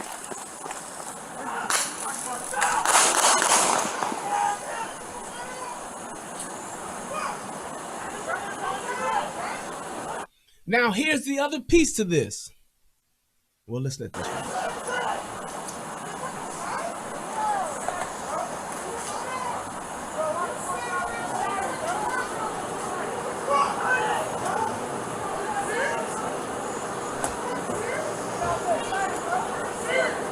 Come on, man. Now you hear the other dude. These are the bystanders that was filming the whole thing.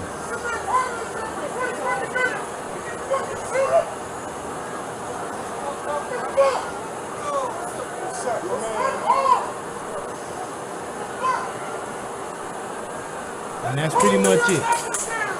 Man, that's messed up, man. Now, here's the thing.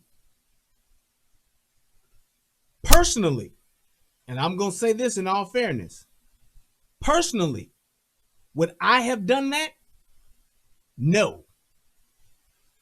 However, based on the law and that police officer's judgment, because I was not there, I wouldn't have wanted that motherfucker to tase me neither. And I can't let him go. So running them down, chasing them down, if I can do that, hey, great. If my partner can run him down, I get it, cool. If we had a police dog out there, fine, let's do it. Let that Belgian Malinois tear off on his ass.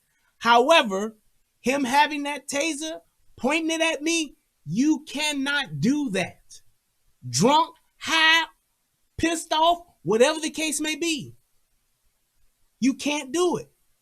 Now, this is going to show, I believe, the other part of the footage, too, where you can actually see the security camera. If I'm not mistaken, if I got the right thing. Stop fighting! Stop fighting! Stop fighting! You're gonna get tased! You're gonna get tased! Stop! Mr. Ross. Stop! Come on, man. Stop! You're gonna get tased! Mr. Ross. Hands off the fucking taser! Hands off the taser! Stop fighting! Hands off the taser!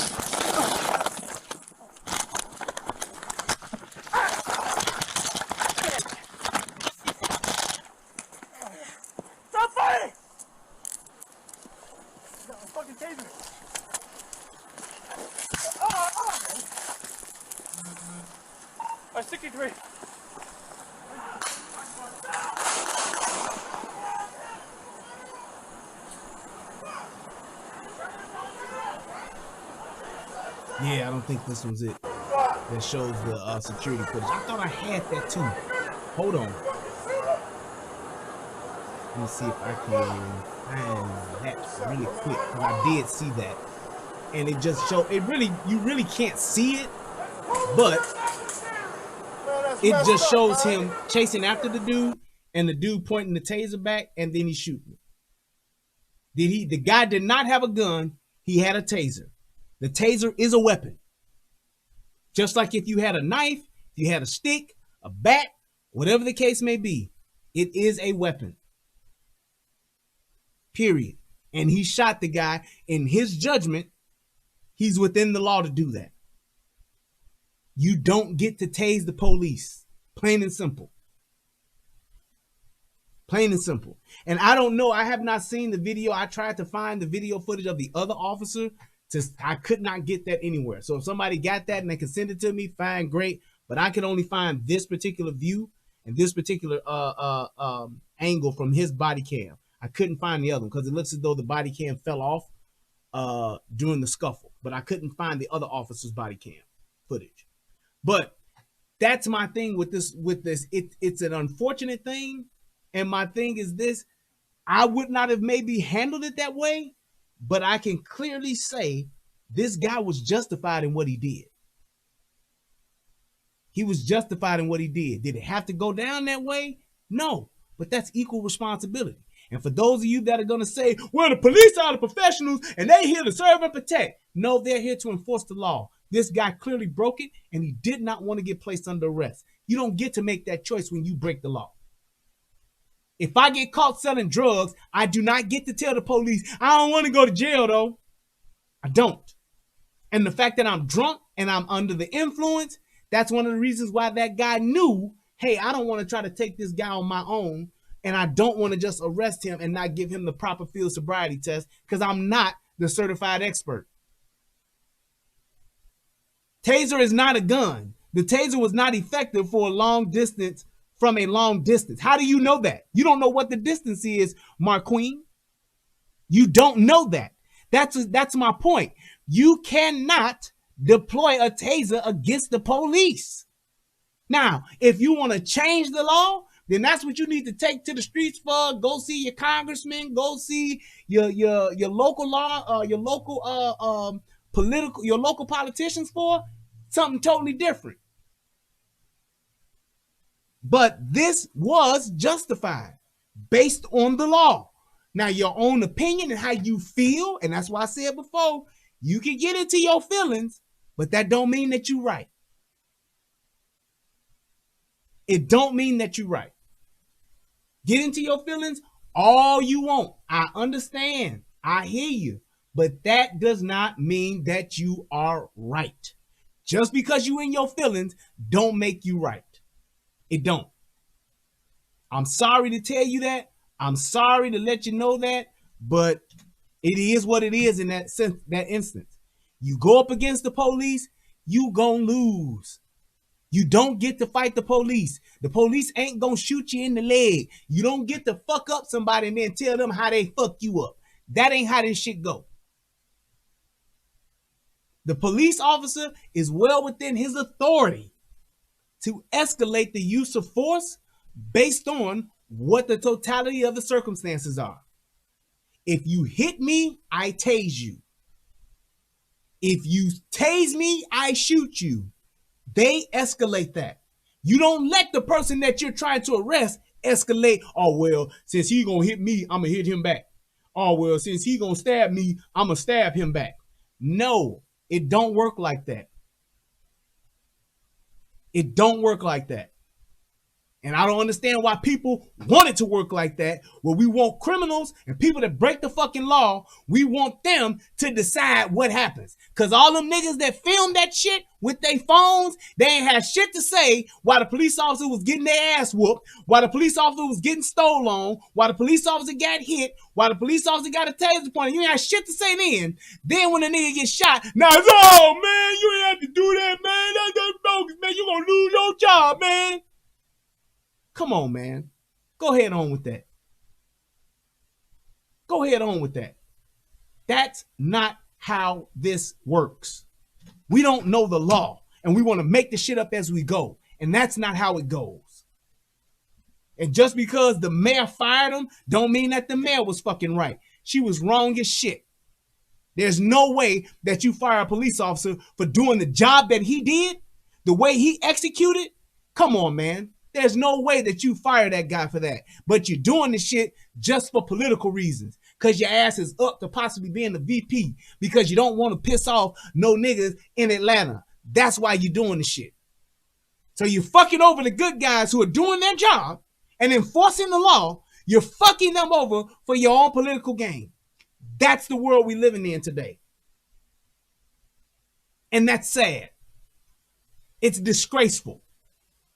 These people are putting their fucking lives on the line. Because the last I checked, Mayor Bottoms, your ass ain't went on nan police call. Last time I checked, Mayor Bottoms, you ain't went and did nan stop. You ain't went and did, oh shit, I got the wrong link. You ain't went and did nan stop. You ain't went and did nan motherfucking arrest. You ain't did none of that shit. But you sit there and jump out in front of the cameras though and try to play, oh yeah, I got the people's back. Well, what about the people who putting their goddamn lives on the line every night? What about having their back? Who got their back? The people who are actually on the motherfucking front lines of order and chaos, who got their back? The StreamYard link is in the description box. The StreamYard link, I'm about to post it again. I actually posted the YouTube link by mistake. Oh, shit. I didn't want to do that. But you have to ask yourself to say, what are we really doing? You want to change what the police can do? Then go ahead and change the law. But this whole thing and this whole mentality of every motherfucker to do something you don't like, you fire their ass, even though they're within the law to do so, that's bullshit. And I'm going to tell you what you're doing to the police. Everybody think, and all you social justice warrior motherfuckers, that think, yeah, black folks, we taking the stands. Yeah, we changing the world. Let me tell you what you're doing. You're alienating a group. You treating, like I said last night, police have become the new niggas. The very thing that you guys talk about, we get discriminated against, we get mistreated, they do us wrong all the time. That's exactly what y'all doing to the police now. And I'm going to tell you what the police going to do. They're going to stop giving a fuck. And when they stop giving a fuck, you know what that's going to do? That's going to open up the floodgates for all the criminals. It's going to open up all the it's going to open up the floodgates for all the motherfuckers who want to do fuck shit, who want to say fuck shit, and they ain't going to give a fuck. If I'm a police officer in Atlanta, I'm going to look and say, Keisha Bottoms don't give a fuck about none of us. Why should I give a fuck about any of y'all? Why should I put my life on the line for the very same people who will crucify me in a fucking minute the minute some shit don't feel right to them? That ain't right. Motherfucker, go be the police, then tell me that ain't right. And that leads me to my post that I put on Facebook today. And we're going to read that. And if anybody want to join in and click the link, come on in the room. But the thing today, and just all of this shit that's going on, and with everybody talking about the police this, the police that, the police did this, the police said that. Well, if it was a white police, then we wouldn't have had. If it was a black person, if it was the white boy that would have did it, they wouldn't have got this. If the police, all that shit people talking, and made me get to this post that I put up. Let me see if I can get to it real quick. Because I'm tired of this shit. We got this thing where we got this cancel culture and we just say we'll do whatever we feel, and because we feel it, then it's so. That's not how the world is. That's not how the world goes. It don't work like that, y'all. And this is what I put. I'm so tired of people who ain't the police, ain't never been the police, don't know anything about the law or the police, being the main ones trying to tell the police how to police. Sit y'all asses down, learn the job, do the job, get firsthand knowledge / experience of the job before you try to tell someone else how to do that job. And then I gave the old mark for death line. Like Screwface said, everybody wants heaven, but nobody wants dead. That's exactly what I put. Because this shit is going too far. You don't go to the doctor's office and bust up in the motherfucking surgery room and tell the doctor how to handle his scalpel. You don't tell the doctor how much, the anesthesiologist, how much anesthesia to give somebody because what you feel ain't right. You don't go and tell a fireman to be careful when he busting down a motherfucking door because that door ain't his. You don't tell a paramedic, don't do them chest compressions that hard because you might bruise his sternum. So how the fuck you get a mind to tell the police, shoot him in the leg, don't shoot him, send a mask, even though he trying to kill your ass? That's fucking asinine.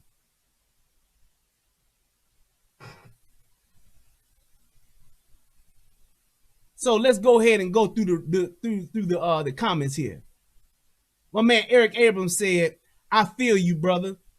We have people who never done any tactical, law enforcement, or civilian training telling the police how they should apprehend a suspect or handle a threat. That would be like me telling a Marine how he or she should breach rooms in the field. Fuck out of here with that bullshit. And I agree. We don't tell the fucking military how you go over and handle people in Benghazi. You don't go and stop soldiers and say, you need to be more nice to those people in Guantanamo Bay. You don't even know who the fuck is in Guantanamo Bay.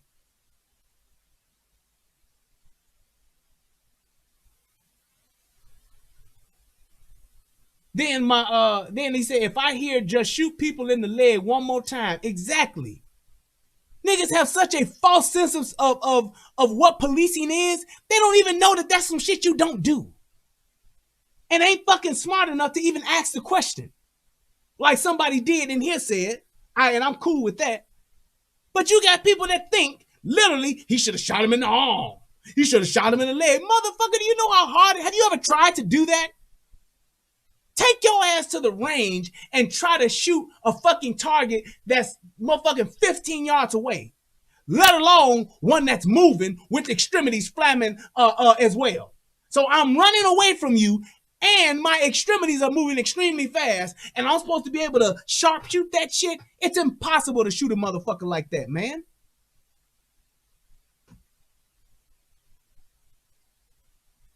That shit is crazy.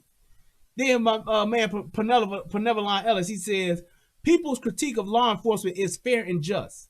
There are no universal standards of practice and licensure. This is an era you can hire and educate professionals. Until all departments hire people with a high set of standards and professionalism, the public will have valid complaints about the lack of professionalism we see evidence of on video every day. The whole thing is this. You can critique the law enforcement and you can critique the police department all you want, but you don't get to tell them how to do their job. When a motherfucker's breaking the law, tell that motherfucker how to behave then. That's essentially what you're saying. I understand that, yes, any and everything can be questioned, can be reviewed, or can be critiqued, as you said, but it has to be a thing of saying, hey, you got to train these people to do this, you got to talk to these people to do that. Fine, but just because I fuck up on my job don't mean that I lose it. How many people done fucked up on their job or got written up for attendance? Got written up for misconduct? If you worked your job and had a bad day and you got fired, how many motherfuckers would be out of work? You can add on another 10 or 15 million that's already on top of the 40-something million already that's out of work. What if a waitress got fired every time she got an order wrong? How about that? What if your barber got fired every time he fucked up your lining? That's not professional.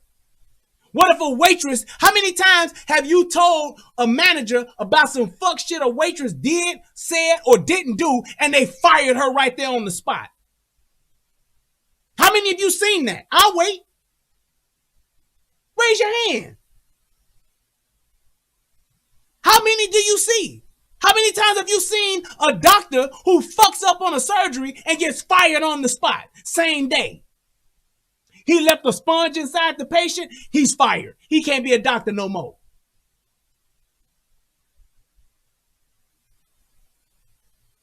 You don't see it, do you? Exactly. Exactly. So having this unrealistic thing of, well, you gonna do this, and if you do it, then you lose your job and you go to jail. That can't be the answer to all of these issues that we have with law enforcement. Yes, there are training opportunities, tons of them. But to fire this guy, I can't go for that. Then Freddie Savage says, do I have the training? Do I have to have training in law enforcement to tell police how to treat me? Yes, when you breaking the law, you don't get to tell a motherfucker what they can and what they can't say. You don't get to tell a motherfucker how they apprehend you when you fighting the damn police. Now, should there be limits? Absolutely. George Floyd clearly showed that. There should be limits to the force you should apply. George Floyd was wrong from the minute they put those cuffs on that guy, and I've said this 1,000 times. From the minute they had him handcuffed, hands off, put him in the back of the car, take him to jail. Anything you doing to him after that, you are going beyond your job duties. You're going beyond your authority that you have. And yes, your ass should be reprimanded. And if that man dies or gets hospitalized, absolutely you should lose your fucking job. I'm all for that. But a man who is not under arrest and is being placed under arrest, who is fighting and using a weapon against the police, a police officer should have every right to defend himself. Then Karika says, you actually do. You can't punch cops, steal a taser, and point the taser at a cop. It's a justified shooting. And he's right. Hold up. Then Freddie says, so in that same sense, the police can't aim a gun and shoot someone for having a non-lethal weapon.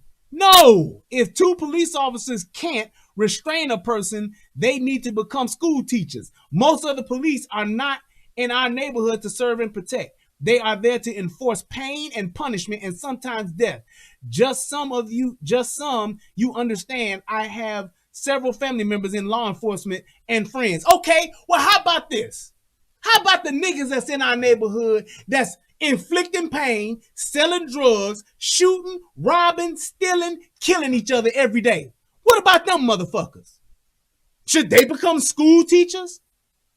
You can clearly see those two police officers who are trying to enforce the laws that we done all agreed on and said, yeah, this is how it should be, evidently. So the fact that I'm not strong enough to subdue a 27-year-old drunk man, I got to be a school teacher now? Well, what about if you didn't do something on your job correctly? Should you become a school teacher? Should you lose your job? If I'm a garbage man and I don't pick up somebody's trash, should I lose my job? If I'm a painter and I miss a spot on the wall, should I lose my job? If I'm putting tint on a nigga's window and there's a small bubble in one of the corners, obviously I can't do the job. So I should become a teacher? And why the fuck would you say that they got to become school teachers? That if I was a school teacher, I'd take some slack to that shit. That's just unreasonable. Then he says, only one way to prove your theory. I'll let 3 of you try to take me into custody. I'll be unarmed. Let's go. I agree. Because this dude is strong as hell. He buffed in a motherfucker. Let's see you do it. Let me see anybody that got a problem with lethal force and all this kind of shit. Let me see, and tasers and all that. Let me see your ass take a motherfucker down. Let me see it.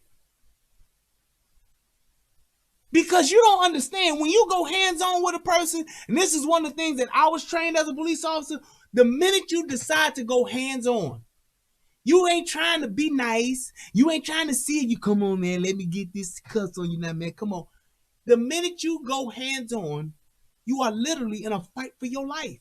Because you don't know what this motherfucker gonna do. You don't know what this motherfucker got. You don't know what this person knows. You don't know what type of techniques he may have. He could be one of them Cog McGraw motherfuckers. You don't know. Now, I'm a firm believer in saying you can't be scared and be the police. I believe that. But you can't you don't know what this person can do. You don't know how this shit is going to turn out. That's why they tell you when you go hands-on, be fast and deliberate. The longer I give this person to think of shit to do, think of moves to make, puts me at risk. That's why when they was trying to get his ass down, you see how that dude got out of that shit, hit the officer, and took the motherfucking taser? Obviously, this nigga is strong as shit, and he knows a thing or two about fighting. Come on, man. Jimmy Mack says, when you are physically attacking the police have the right to use deadly force because if the officer becomes unconscious or disarmed, then the officer is in grave danger. And so are civilian bystanders. Looking back at the video after the guy just attacked and disarmed the officer of his taser, does that make him a fleeing felon? If so, deadly force is plausible. Thank you, Jimmy Mack.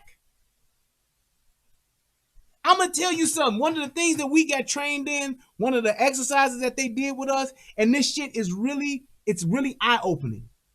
One of the trainings that we had when we had physical training, hand-to-hand combat. One of the exercises that they did, and they did it so smart, kudos to Marty and them. They did a great job with us, with training us for physical hand-to-hand combat. One of the things they did was after we tried all of these different arm bars, we tried all of these different grappling techniques, how to put the cuffs on somebody, how to place strikes and all that kind of stuff, or how to disable somebody to get them down, to put handcuffs on to place them under arrest. We did that all day. The last and final exercise that they did, they put one of the biggest detectives that we had in the department at the time, they put him in a padded bodysuit. It's one of those suits where you can beat up the person. They put him in one of those. And what they had this dude do to each of us, they had us get on the ground, on our back, with our knees up. They had us, well, not our knees up, but our feet on the ground, laying on our back like we're in a sit-up position almost. And they had this guy with this full padded bodysuit on. They had him get on top of us, and we had to fight him off for 2 minutes. And let me explain something to you. Being tired, working out all day, doing all of these different moves and techniques, in those last 2 minutes, they were literally frightening to me because I realized how weak I was. And the fact that all of the stuff that I had done throughout the day, all of the stuff that we did all day with all of this hand-to-hand combat training, to understand how helpless I was at a point, it was fearful. Having your head on the ground, one of the things they taught you is keep your head up. Don't put your head on the ground. Don't let your head hit the ground because you can get knocked unconscious faster with your head on the ground like that up against the concrete. That's what they did. And it was like thinking about that and having that thought that this was a training exercise, but feeling the weight of that dude on top of me, feeling him actually trying to literally, he wasn't like hitting me or beating me. He was literally just overpowering me and trying to fight this dude off for 2 minutes. Them first 30 seconds, oh, I was in it. I was devastated. But after that, I felt myself getting weaker. And you know what another part of that training was? One of the things that they got on the ground and did while that shit was going on, they got down on the knees, and everybody that was there, they cheered you on. And they kept telling you, don't quit, don't quit, don't quit, don't quit, don't quit. You know why? Because when you're in a fight for your life, there comes a moment where you will either give up or keep fighting. Those people that give up, they die. And they did that exercise to tell us, if you ever get into a fight for your life like that, and there's a guy that's beating you, there's a guy that's overpowering you, keep telling yourself not to give up. I'm going to win. Keep fighting. And it made me understand what the exercise was for. When I'm tired, I'm at my weakest, I'm feeling drained, I'm feeling powerless. This guy could be on top of me, beating the shit out of me. Don't give up. That's why they do that. Because there are people that will literally beat you to death. You've seen plenty of videos that I've shown of these women and these men fighting in these streets, beating motherfuckers unconscious. So yeah, absolutely, when there's a fight for your life going on, absolutely you use deadly force. Don't fight the police. And now somebody's going to say, well, you see what happened to George Floyd? He didn't fight the police. Yep, you're right. He's 1 out of 1,000 that have died by the police. How about the 19 that died in Chicago a week ago? What about them? So the numbers you trying to compare don't compare. Are there bad police out here that make bad decisions and bad calls? Yup. But that doesn't mean that they're all bad and we should get rid of them all and defund the departments. When he pointed the taser at the officer and it is activated, the officer had the right to use deadly force. Correct. Then Freddie says, bet, let's meet and see. Freddie, you my homeboy, and I'm telling you right now, you don't want that smoke. You will not be able to handcuff that man. I'm telling you that right now. This guy right here, you would not be able to handcuff that guy. I bet 10 grand on it. I bet everything I own on it. You won't be able to do it. I'm just saying, you will not be able to do that. Just saying. All right, let's go ahead. It's a taser. 4 officers was on the scene. It wasn't 4 officers on the scene. It was only 2.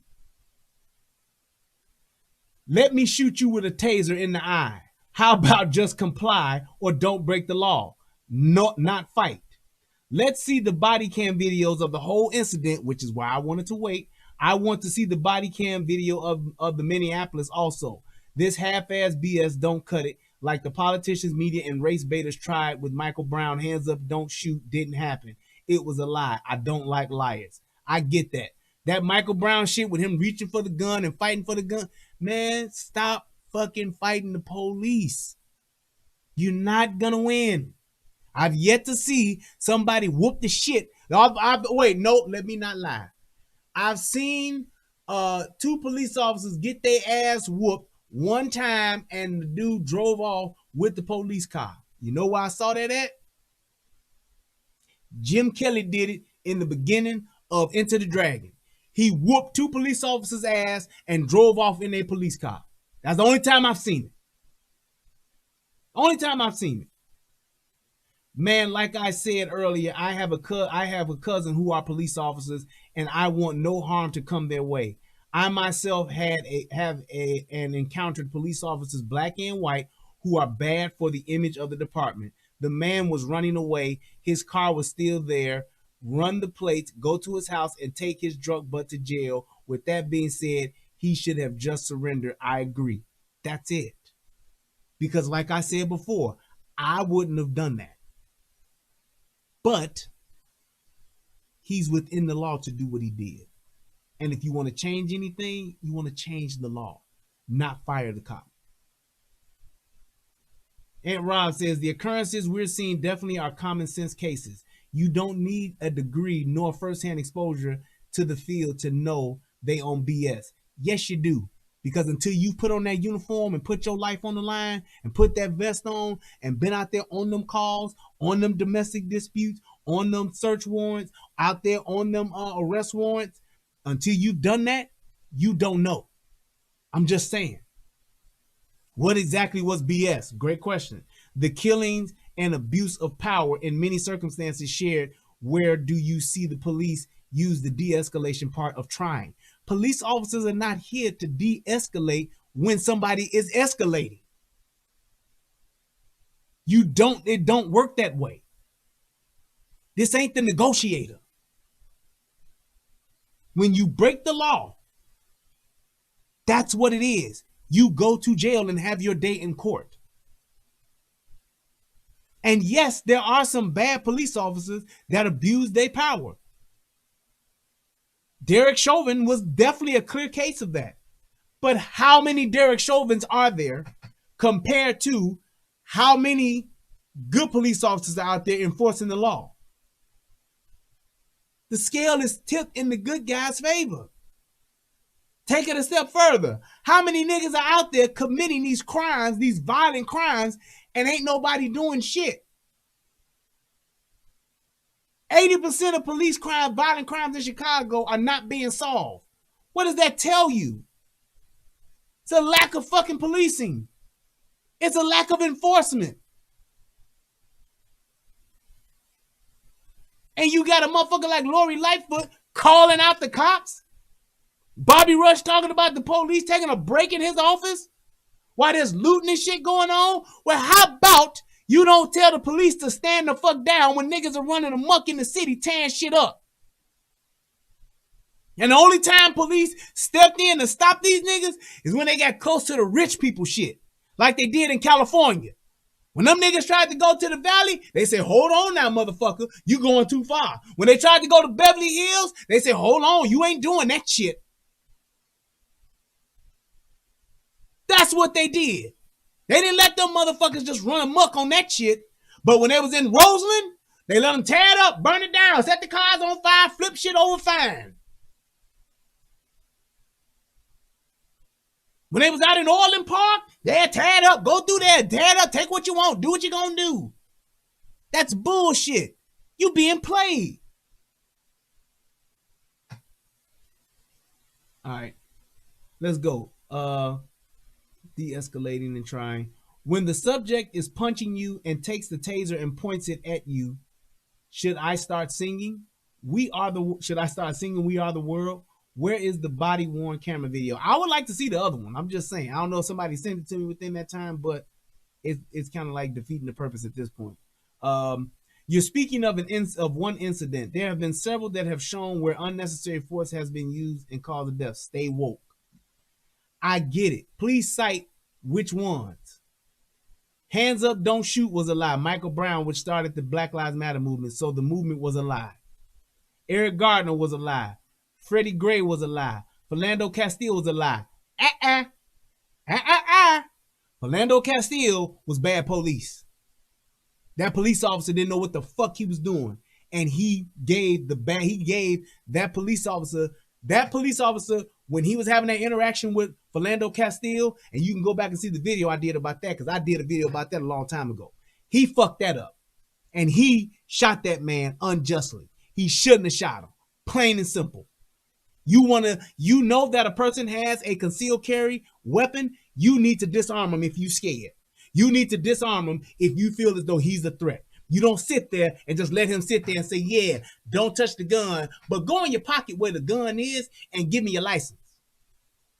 When he wasn't even the fucking driver. Bullshit. So nah, I ain't rolling with that one. Alton Sterling. That was a judgment call. You choked a motherfucker out over some goddamn CDs. Was he breaking the law? Yes. Was it a bunch of y'all there? Yes. Why am I gonna wrestle and fight a motherfucker over some CDs or some loose squares or some shit? Just get the fuck out of here, man. But that's tomato. Chicago police officer in the McDonald case was sentenced to prison. Here's the thing with that. He actually did not break the law. They literally locked his ass up because of the cover-up and because it was so fucked up what the politicians did with trying to cover the shit up so Rahm Emanuel punk ass could get elected again. They covered that shit up. There is no law against a motherfucker getting shot 16 times. Ain't no law of that. They need to change the law so you can't just walk up out the blue and just shoot a motherfucker who got a knife in his hand, who is clearly has shown he's not a threat to other officers that were around him, because most of the other officers that was there, they were just watching his ass. So I'm just saying, George Floyd case, hey, officers are being charged. We'll see how that turns out. But he says, I'm not here to do research papers. Try someone else on another comment. Spoken like a person who seeks the truth. I get that. Okay, Aunt. The panhandler lies in the lies and hate. Hands up. Don't shoot. There is no conspiracy in the U.S. That white police officers are killing blacks. Zero. When you lower your standards for selection and training in the name of diversity, that's part of the 0.5%. Blame the liberal handlers. You deserve the police department that you are going to get. Funny thing is, I became a cop in 91. The black on black violence was 90 to 94% in Chicago. 30 years later, it's still the same. Democrats in charge for 80 years. Facts. All right, that's a whole law. Yeah, I ain't gonna read all that. And then y'all saw this video that I talked about where that lady wasn't doing shit while that guy was wrestling with that guy, and they were stopping him over a fucking because he didn't pay his fare. Bullshit. And because that lady couldn't help her partner, shoot him, shoot him. That was a bullshit ass shoot. Let me know when the protests are for these incidents. I need a 75-inch TV. Exactly. Like the dude who got shot. Ain't nobody protesting for him, for Officer Dorn. Nobody protested for that guy. Whatever. And then it goes on. My man Marty says, amen. And then my brother says this. People don't understand that when you pull a gun out, it's supposed to mean that you or someone else is in danger of losing their life or being caused great bodily harm. Never are you trained to shoot to maim. You are trained to shoot to kill. That's what center mass is all about. It gives you the most wound cavity damage. Precisely, big brother. And then Troy Miller says, that's the point. Way too often and disproportionately, not true, we may not know the job, but we know that what it feels like when the job ain't being done right. That's bullshit. If you're talking about 323 million people in the country, U.S. alone, and only 1,000 were shot and killed by the police in 2019, that's 0.00001%. Whatever that percentage is. It's minute. Compare that to 19 people getting killed 2 weekends ago. That's disproportionate. When ain't nobody talking about that shit. So you can miss me with that. Then Maurice McGinnis says, so an unarmed man with his back to the person is a threat. And then he says, that's why I put in supposed parentheses. In my judgment, there are too many officers that are frightened by any encounter with a black man. Some have their guns out on routine traffic stops. Others have others on hand. On the other hand, officers have been killed on routine traffic stops. Exactly. But don't nobody say shit about that though. The video where the guy comes up and the guy just starts shooting. Don't nobody say shit about that. The police video where the guy actually just walked up and was actually talking to the guy. And the guy steady trying to get to his gun so that he could just shoot the officer because he had a warrant. You don't think that if I'm a police officer that I would be afraid of that happening to me by having contact and encounters with total complete fucking strangers every day? It's the snake analogy.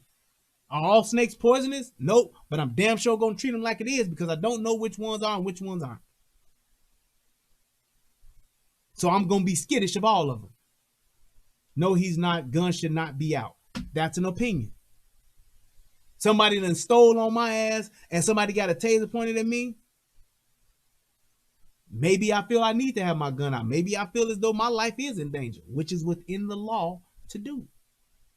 I certainly get it. It's a tough job. The job ain't for everybody. Yeah, but until you've actually done the job, there's a certain aspect of the job that you ain't gonna know. There's a certain aspect of that job that you can't understand because you haven't done it. So if you punch a cop, steal his taser, and point his taser at him, are you allowed to use deadly force? Question. funny because your other post forgets about what really happened. Yes, you can, because the taser can incapacitate him and the officer can be harmed. My post, if you read it correctly, says that. Absolutely, he's right about that. Then Mike Green says, to play devil's advocate, yes, here in the U.S., they are trained to. Most of Europe is trained to immobilize. We are actually in a rarity in policing. Police here are sometimes trained for weeks versus years in other countries.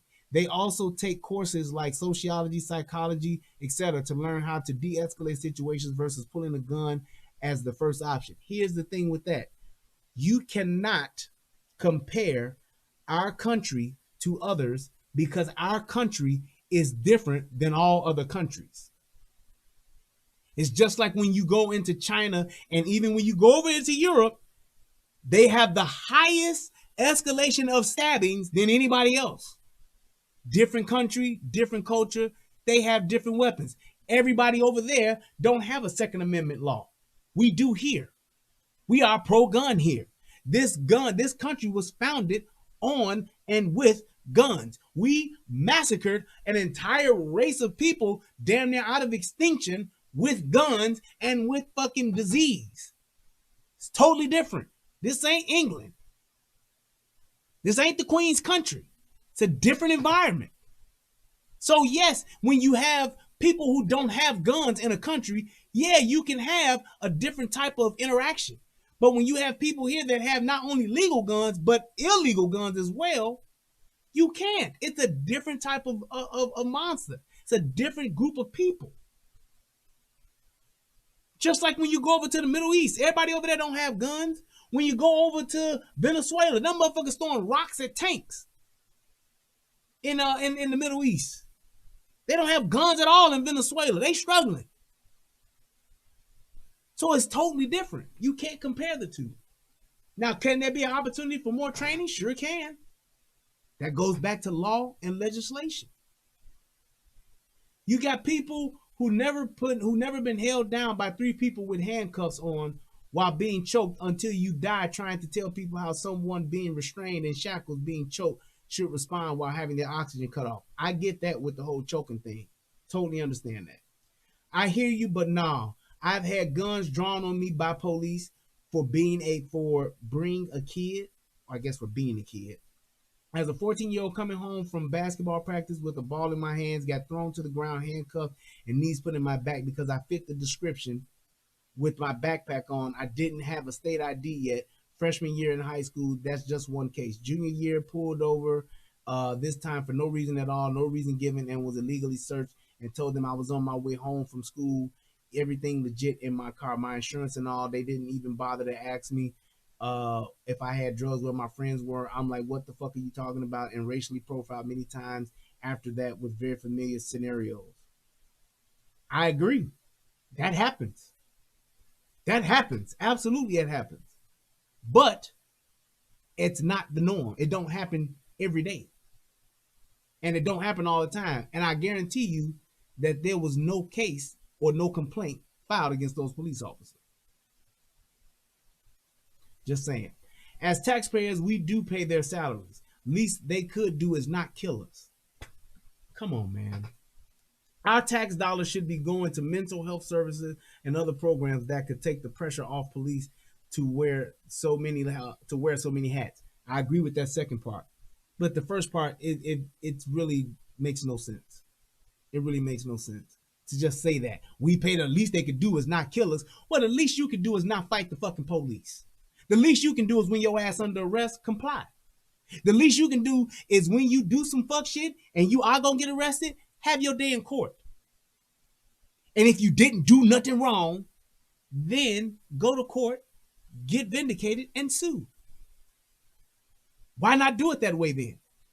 If you are the good guys and the police are the bad guys, why not go and say like the guys did in Starbucks? Y'all want to lock me up? Go right ahead. Big mistake. Let's go. I ain't gonna fight you. I ain't gonna argue with you. I ain't gonna run away from you. I ain't gonna try to take your taser. I'm gonna go to jail and I'm gonna get processed and then I'm gonna sue the shit out your ass. Then I'm gonna make you apologize to me. How about that? Why not do it that way? How come that can't be our thing? How come we just can't say when a motherfucker tell you, sir, put your hands behind the back, you're under arrest? What are you arresting me for? Why am I under arrest? Then when you get to court, have your lawyer come and do his thing. Why can't we be those people? That's all I'm saying. Because clearly, this shit here is not working out for us. Jimmy Mack says, if an individual attacks a police officer, one would think that he is twice as likely to do harm to a civilian. Absolutely. And then this cold ass YouTuber says, join me live tonight. All right, we can go past that. And then he says, I'm online. I don't know where he at, but there we go. But that's my thing with this. It's like we have to understand that, man, you ain't going to win this battle. And so many times do we see people fail. So that's why all of this shit that happened, no, it didn't need to happen. But when you're on the losing end of the game, why play? Why play? That's my only thing with this. If I know I'm on the losing end, I ain't gonna play. I'm good, bro. I'm straight. I'm straight. I'm good. Do what you do. Take me to jail. I'll fight it out in court. Stop having court in the streets, drunk, high, or whatever. Stop doing it because you won't win, man. That's all I'm saying. And as we can see, nobody has hit the link, which is cool. And I'm going to go ahead and wrap this up and get on up out of here. All right. Let me first and foremost say thank you to everybody who tuned in tonight. I appreciate it.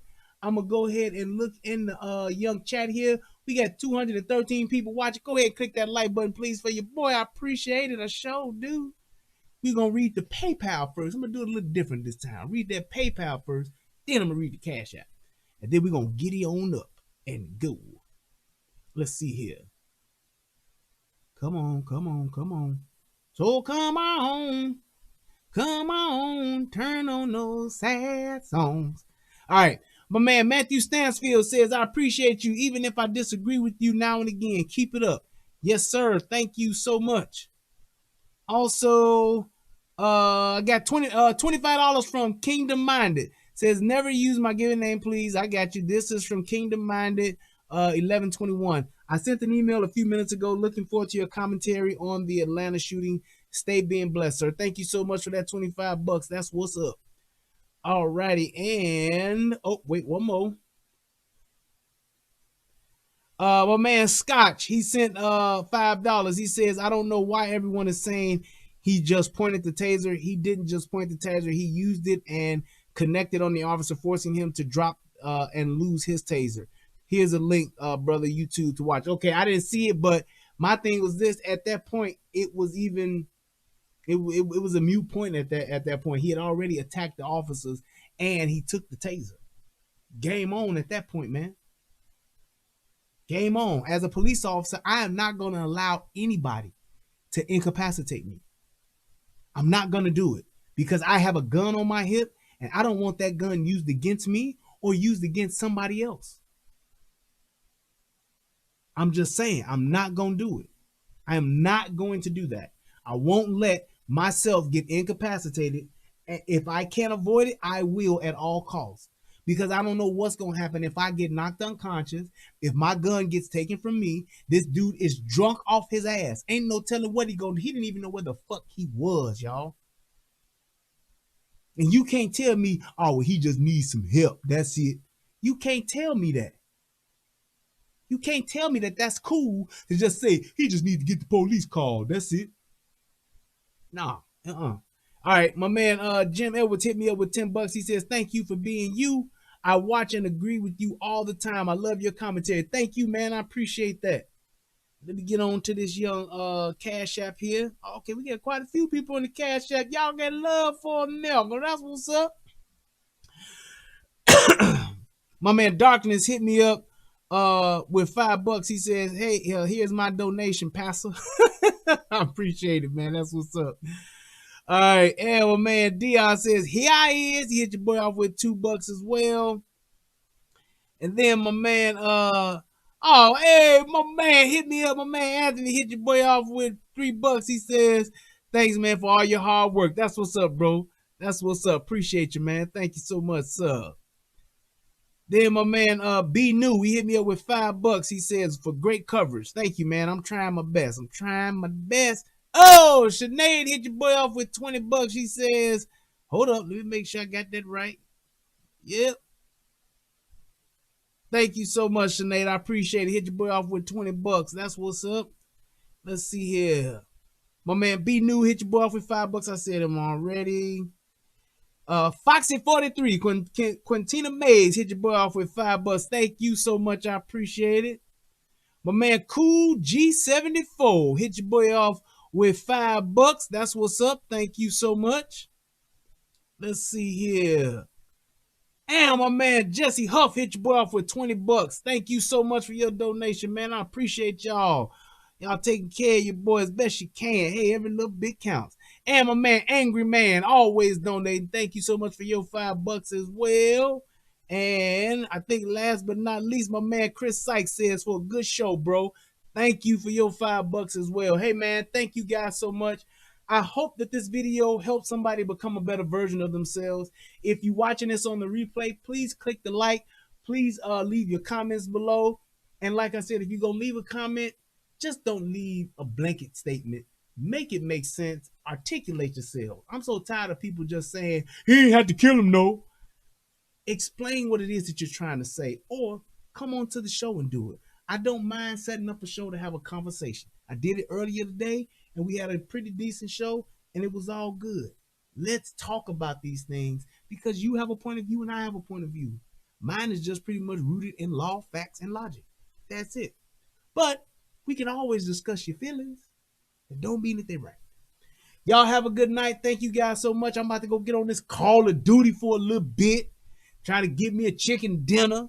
But you guys, thank you so much for taking the time out to join the show. Y'all could have been anywhere in the world tonight. Y'all chose to be here with me. Like Jay-Z said, I appreciate that. That's what's up. You guys have a good night. I'm going to go ahead and put this music on, and we're going to get it on up out of here, man. Where is it? There it is. Hey. Y'all have a good night. Have a good week. I love y'all. Shout out to my brother Tommy Sotomayor. Thank you so much, bro, for all that you do and for all that you have given me and inspired me. I love you guys. Thank you to everybody that supports the show. Shout out to my wife. Shout out to my friends, my fans, and my family. I love y'all. Peace. And I'm out. Hey. Oh, wait, I forgot to look over here. Hold up. Yeah, throw everything over here. Oh, okay, cool. All right, we good. All right, y'all. Peace.